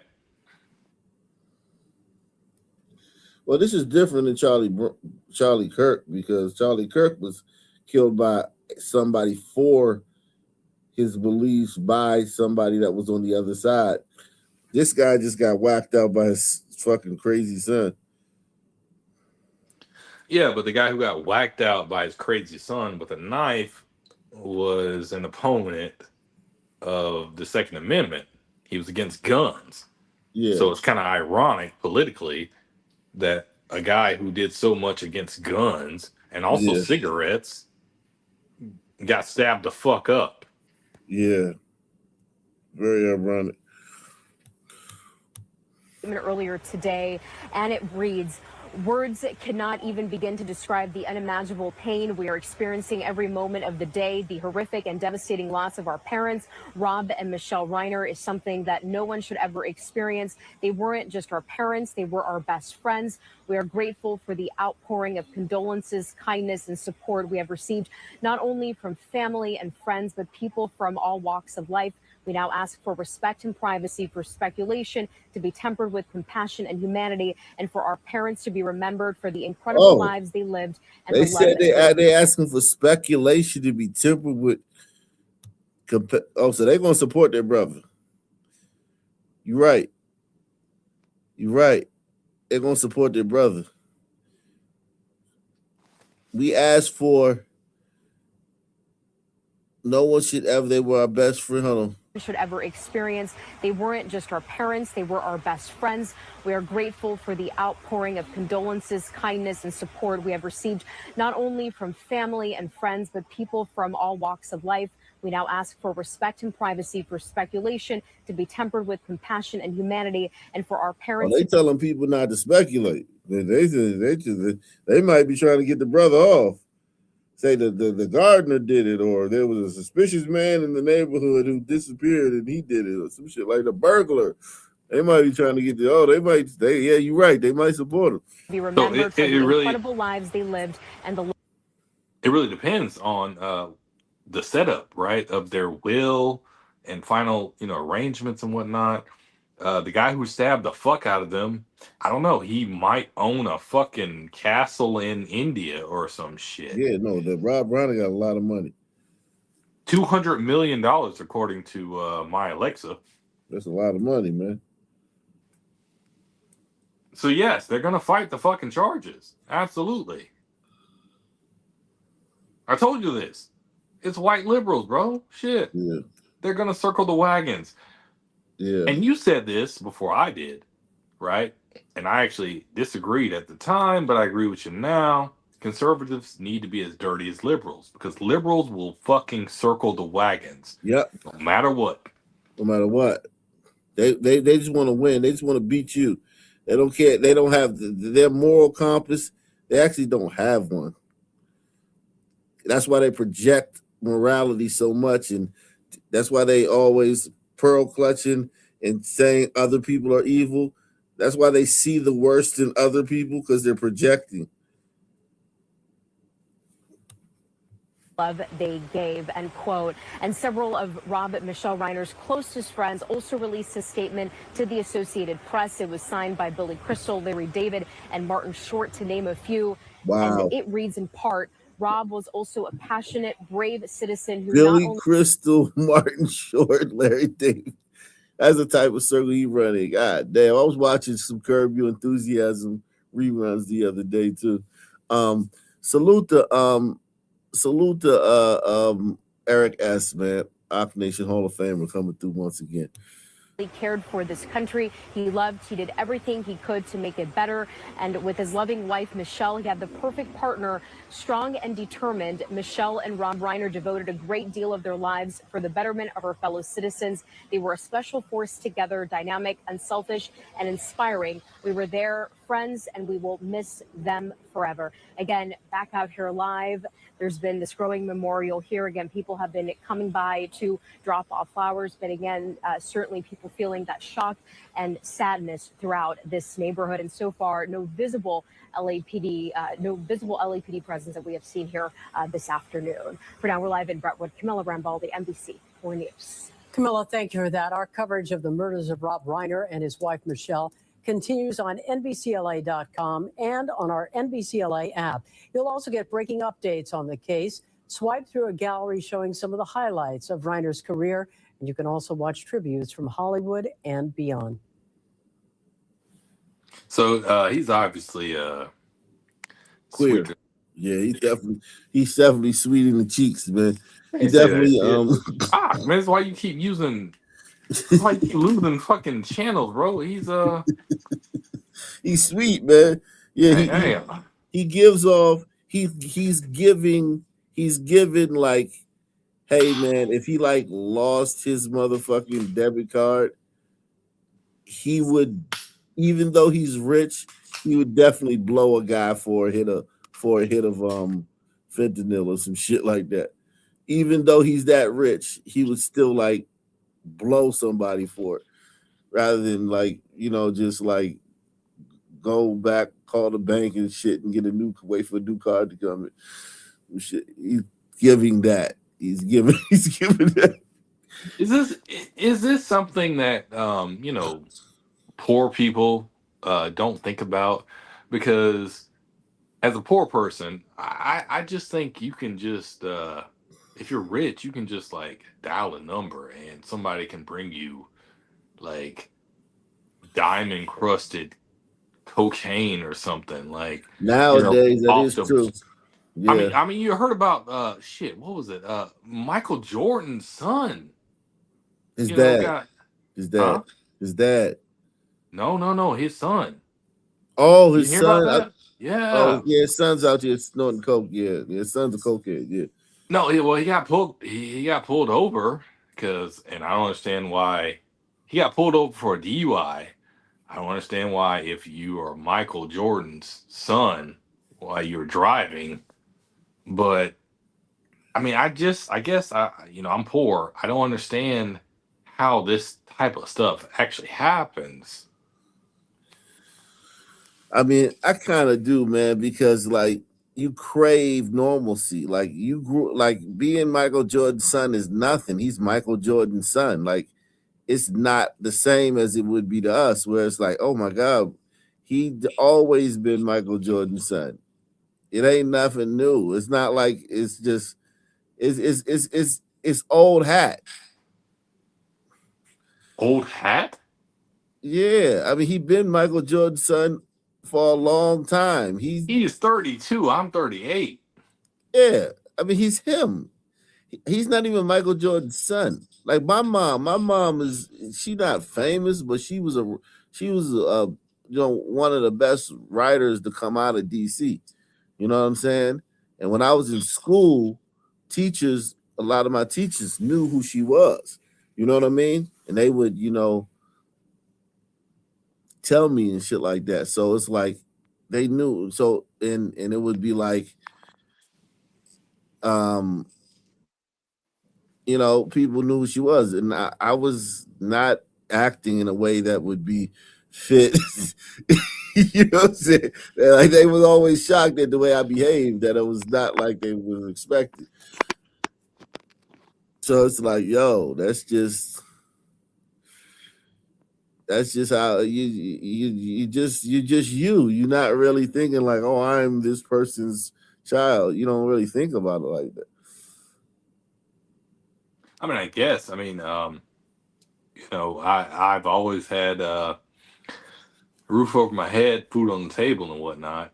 I'm not rich, but comparatively speaking, right? All right. Michael Jordan is to his son, Michael Jordan's son is to me as I am to a fucking bum who's pulling fucking Big Macs out of the dumpster. Like, I mean, I get it, but survival and whatnot, but no. Like, so I guess, I just don't understand that shit, man. Like, Yeah, man. I mean, listen. I was good friends with Mary Berry's son, right? For a year. Like when I was I think 14 and 15, right? Marion Barry's son, the mayor of Washington, D.C., right? Okay. We went to the same after school program. It's called the Male Youth Project at Shiloh Baptist Church in Northwest D.C., right? So Chris Berry was a fucking regular kid, but the kids in the program, everybody was from the hood, right? It wasn't no really like good kids in there. He was me and him were like the only two like supposed to be good kids, right? In the program, right? So but all the rest of the kids was hood, right? Just regular kids from the neighborhood, right? And they would try to like bully us. They would try to bully him, bully me. We had to, deal with that, you know what I'm saying? But I didn't get it bad like that, you know what I'm saying? I ain't gonna sit here and lie. His dad is the mayor who was like got caught on fucking camera smoking crack and then became the mayor again. Hold on, this is 94. So this was his dad. This was when Sharon Pratt Kelly was the mayor. His dad became the mayor. No, that's 95. Yeah. No, I was in 93. This was 93 when I knew Chris. Because after that, I didn't see him again till the mid 2000s. I didn't see him. It didn't go into court till 95. What didn't go to court? Case. Mayor Berry? Yeah. No, he got arrested in 1990. I'm sorry. Yeah. Anyway, man. His dad, he got bullied a lot in that program. Like he got bullied a lot. And he had to learn to stand up for himself. You know what I'm saying? Because kids are jealous. Niggas are like jealous, man. Niggas can't control their jealousy, right? They can't. The niggas that have no ability to control like certain emotions. So like the jealousy and the envy and also we gonna make sure you ain't shit. That type of vibe, they gave Chris hell. As much hell as they could give him because the environment wasn't like necessarily like an environment where you had men there from the community. It was called the Male Youth Project. Men from the community, they would give a study hall, and then they would let us go to the gym and play ball, or they would have a speaker, or they would speak to us. They would teach us boxing. We lifted weights. It was all that shit, right? So it was a good program, right? But yeah, Chris, he was just a normal kid. Anyway, long story short, I didn't see him again till like the mid 2000s, right? I went to Quaker school the next year. I went to college. I lived my life, did everything I did, right? And he did what he did, right? And I saw him one day at one of my mother was doing a book reading, right? And he was there, and we dapped up and shit like that, blah, blah, blah, chopped it up for like maybe 30 seconds or whatnot. And, you know what I'm saying, blah, blah, blah. And then went our separate ways and shit, right? And then I hear he's running for mayor. Let me put him up on the screen, man. Shout out to Chris Berry, man. Chris Berry was he was my friend that year, man. He passed away? We was the only ones that He passed away. yeah, definitely. He died of a drug overdose. Like just like his God damn. yeah, he died of a drug overdose. He got hooked on drugs and PCP really bad. He was let me give you a good picture of him. I don't want to give a bad picture of him because he was my friend, man. I ain't gonna put a bad picture of him up here. He was my friend, man. He Chris Berry. That's him right there with his dad. And he ended up getting hooked on drugs. I think it was like PCP, and After he got elected as mayor. No, he ended up running for mayor. He was running for city council or mayor or some shit he was running for in the city. And that's the next time I heard about him after I had seen him at my mother's event. And this was in like the early 2000 teens, right? And then next thing I heard about him is when he passed away. He OD'd. Wow, man, that's a good looking brother, bro. Pause, man. Yeah, no, he was, that nigga was handsome, man. No bullshit. He very handsome guy, man. He was but he was you know, he had the trouble, man. That was so sad, man.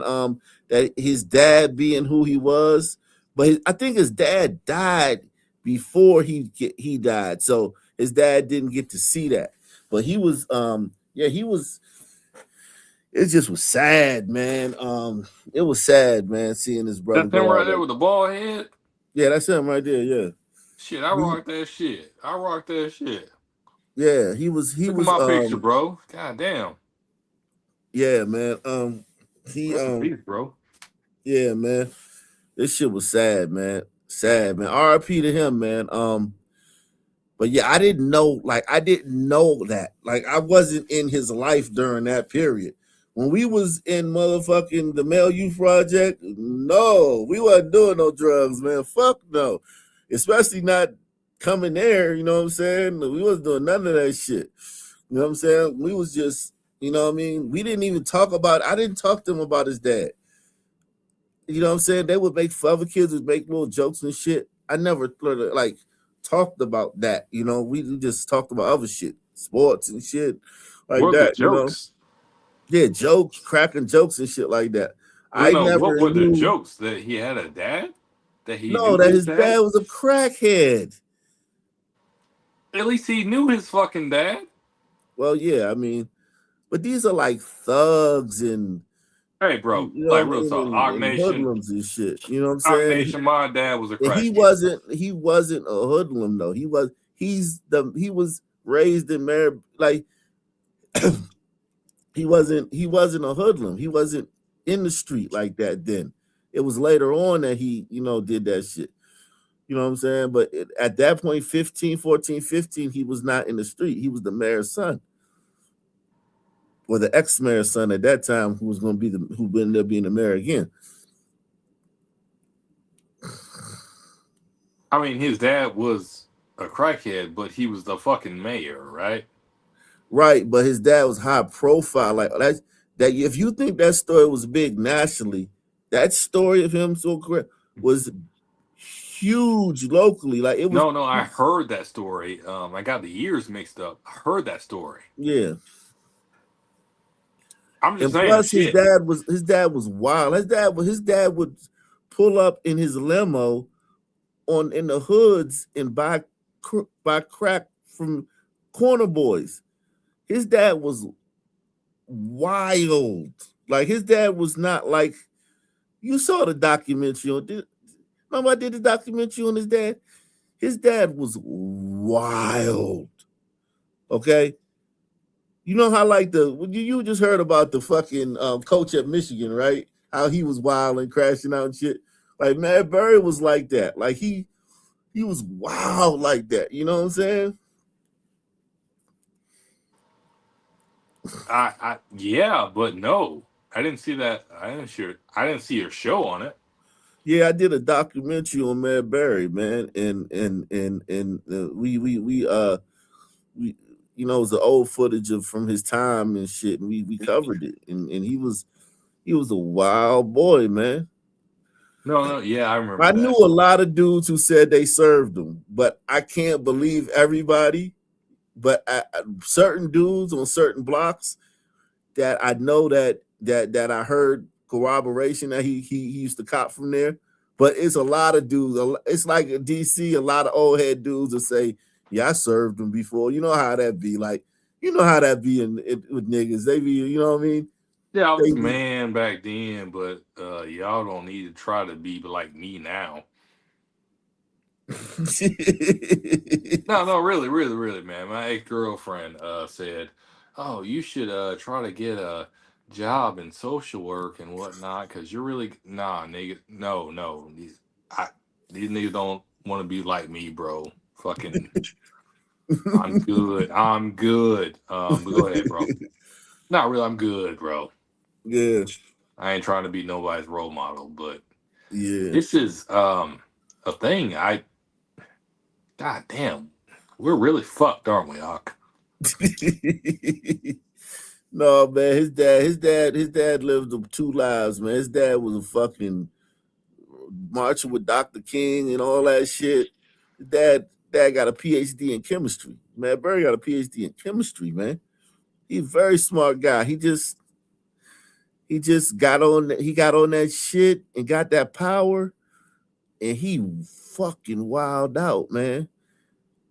He I got mean, that power. And they at the covered end, it up for years. Like, you gotta understand, they covered it up for a good 8 years. Like, it wasn't like he just smoked a pipe one day and got caught. No, they covered that shit up. Locally, it was the biggest secret for years.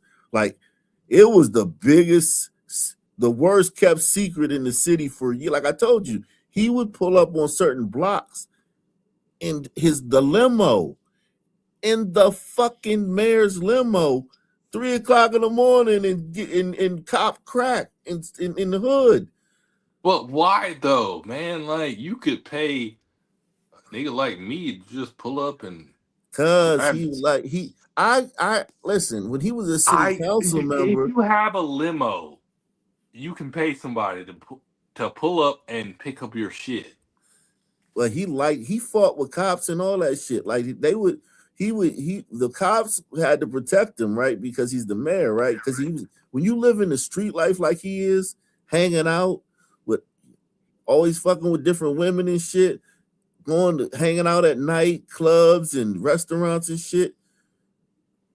He was the cops had to, like, he had his own, like, police detail Oh my! that was around him, because he would get fucked up and shit, and like, This is he it's would called do an shit. executive consultant.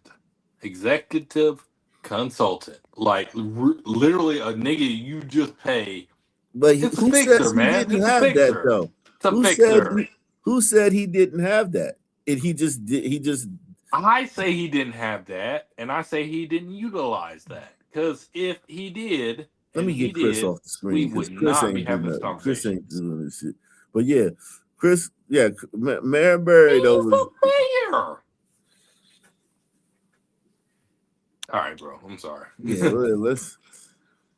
Yeah, he said Barry always had a hole in toe. Yeah, Barry was a pimp, man. He was a regular. When I met him, he was a regular guy, man. He was just a regular fucking guy. Like, he wasn't.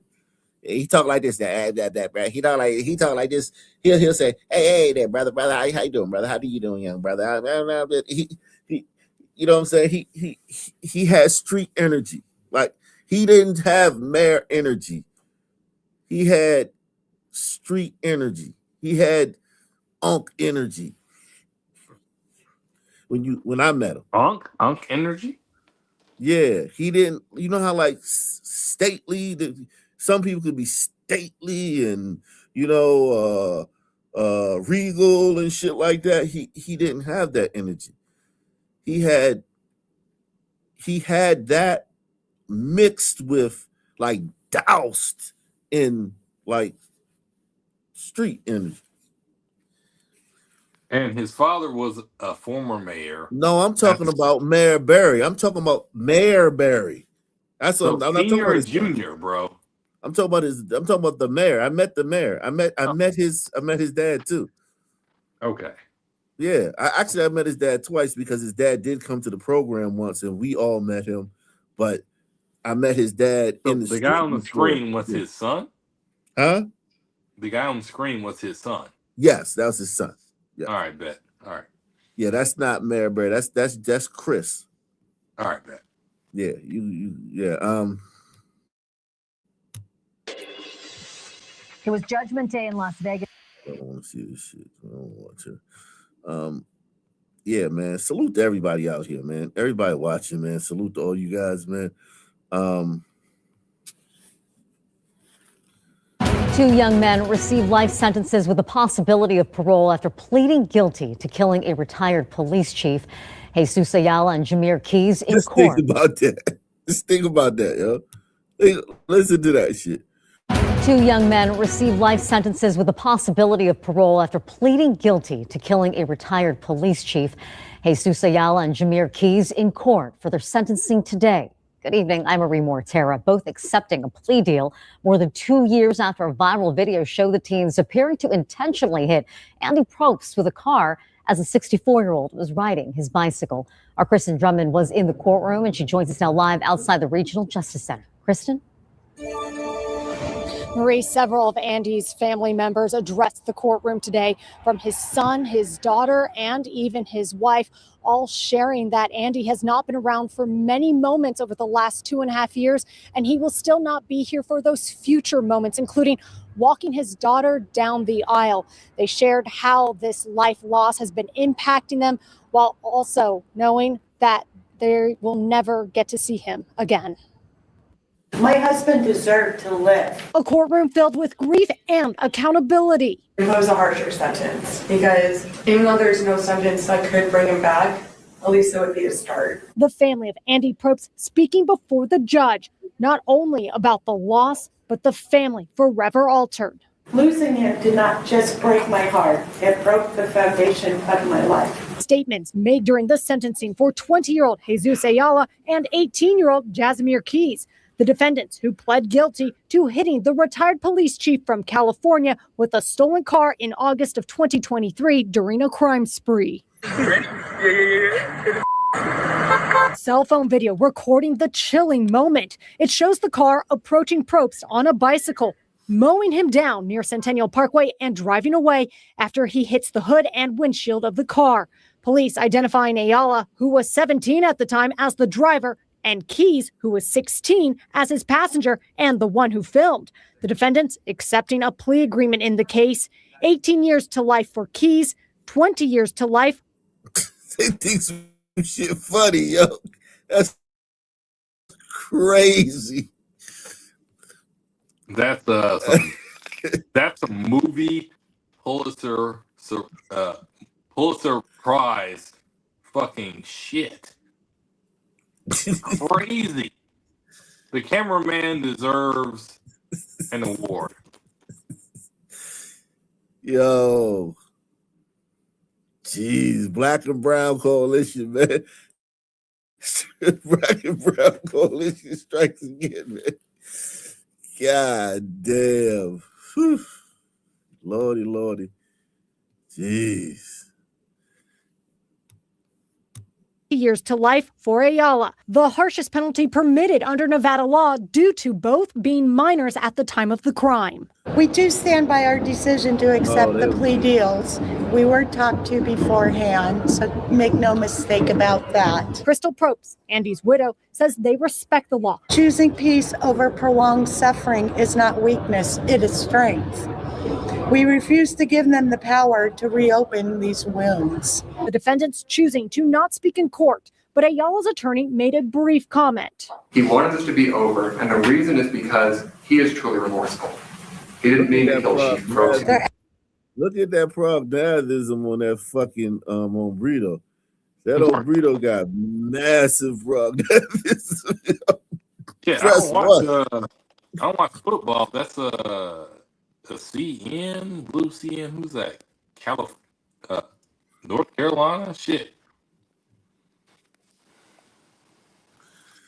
Damn. Howell's attorney made a brief comment. He wanted this to be over, and the reason is because he is truly remorseful. He didn't mean to kill Chief Probst. Their actions have shown who they are: cruel, heartless, and without remorse. They may be locked away, but the damage they have caused will stay with us forever. The judge sentencing the young men to the terms of their agreements, but not before raising concerns about their actions, especially after Ayala's arrest. Police recording him in a patrol car making these remarks. You think this juvenile gonna do something? I'll be out in like 30 days. What? Ah, bitch. It's just a hit and run, slap on the wrist. I am so. Jesus Christ. He said, I'll be out in 30 days. I'm a juvenile. That's good. And look, her Sharon, you ain't so shit, bitch. You ain't so motherfucking nothing. Shut the fuck up, bitch. They can't let women be judges, man. Slap on the wrist. I am so offended by that conduct. The two walking away as the case closes. Meanwhile, Probst's family works on their. Laughing, smiling at the family, laughing. Look at the motherfuckers. These motherfuckers is nuts, man. Hang on, Ock. Don't be talking about that white woman like that. Yeah, they'll be home in 20. They'll do a dub. They'll do a dub.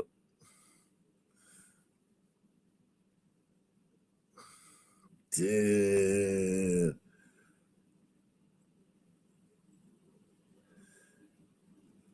Got the family to take the plea deal and then laughed at them after they got it. Jesus Christ. What state is this?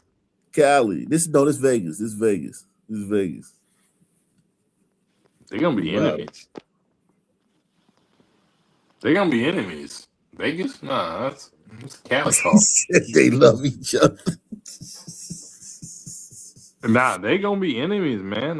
Yeah, exactly. When they get in the joint, that shit just Norteño, Sereno for him, blood or crip for him. It ain't nah, they ain't gonna be no friends in the joint, man. They ain't even gonna be able to probably speak to each other. Nah, man, when I was talking earlier, I forgot about prison politics from East and West and whatnot. Yeah, out there, out the West, man. I think Cali and Vegas got similar politics. Because they got similar politics in the street. But nah, they depending on the crimes and whatnot and the levels and whatnot, nah, man, they ain't gonna be friends out in the West. East Coast, everything goes, but not in no East Coast shit. East Coast still racial in a lot of places. Feds racial. The feds is racial. Well, hang on. We're not talking about feds though. We're talking about I'm saying like East Coast, New York State prison is racial. The Puerto Ricans, man, they don't take no shit off them niggas.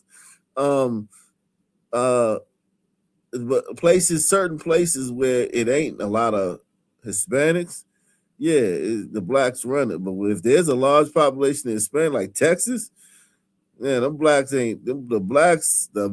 ain't running nothing. Now they running each other at all. Yeah. He said Mac Knight isn't the brightest sun, man. Well, Mac Knight has not crashed out all night, man. Y'all gotta give him a break, man. Said thank you. Shit. Yeah, you haven't crashed out tonight, man. Probst's family works on their next steps. How do you move forward from here? What are your next plans? I don't know about. They just laughed at y'all. After they just laughed at y'all walking out. You guys. Well, I live my life in honor of my dad now. Everything I do is in his honor. So. Yeah. And like my dad would say, tomorrow's a new day. They're eating shit sandwiches. Yo, press one. White people be eating shit sandwiches, boy. I mean, like literally, like if you watch this show, like for a week, you're gonna just see a lot of white people eating shit sandwiches and being like, that was that wasn't that bad. I'll have another. They'll be like, you want another one? Like, no thanks, but a glass of water would be nice. Like, white people be eating shit sandwiches. Niggas, you put a shit sandwich in front of them, they gonna knock that shit off the table. Like, what the fuck who the fuck you think you playing with? White people like, eat that motherfucker. Yeah, eat that shit. Wash it down with some water. They just be like, God, no. Well, hang on. The son here should he looks like he's seeking vengeance, like on some Highlander shit or some Gladiator shit. Is he gonna pull up? I don't think so. I don't think He so. looks Man. angry. You just got to pick up. Avenge your father. I don't know. I don't think so, man. Where you left off and carry on. Now, another bicyclist who was also hit that day but survived addressed the court, as well as another man who just called those acts pure evil. Now, both Ayala and Keys are eligible for parole in the mid-2040s. Reporting live outside of the Regional Justice Center. Mid-2040s. Salute to everybody out there, man. It's been a great show. Mac Knight is not crashed out. Salute to him. He kept it together tonight, man. That's what's up, man. Any final thoughts, man?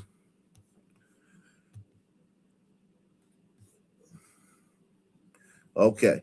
Salute to everybody out there, man. Same black time, same black channel.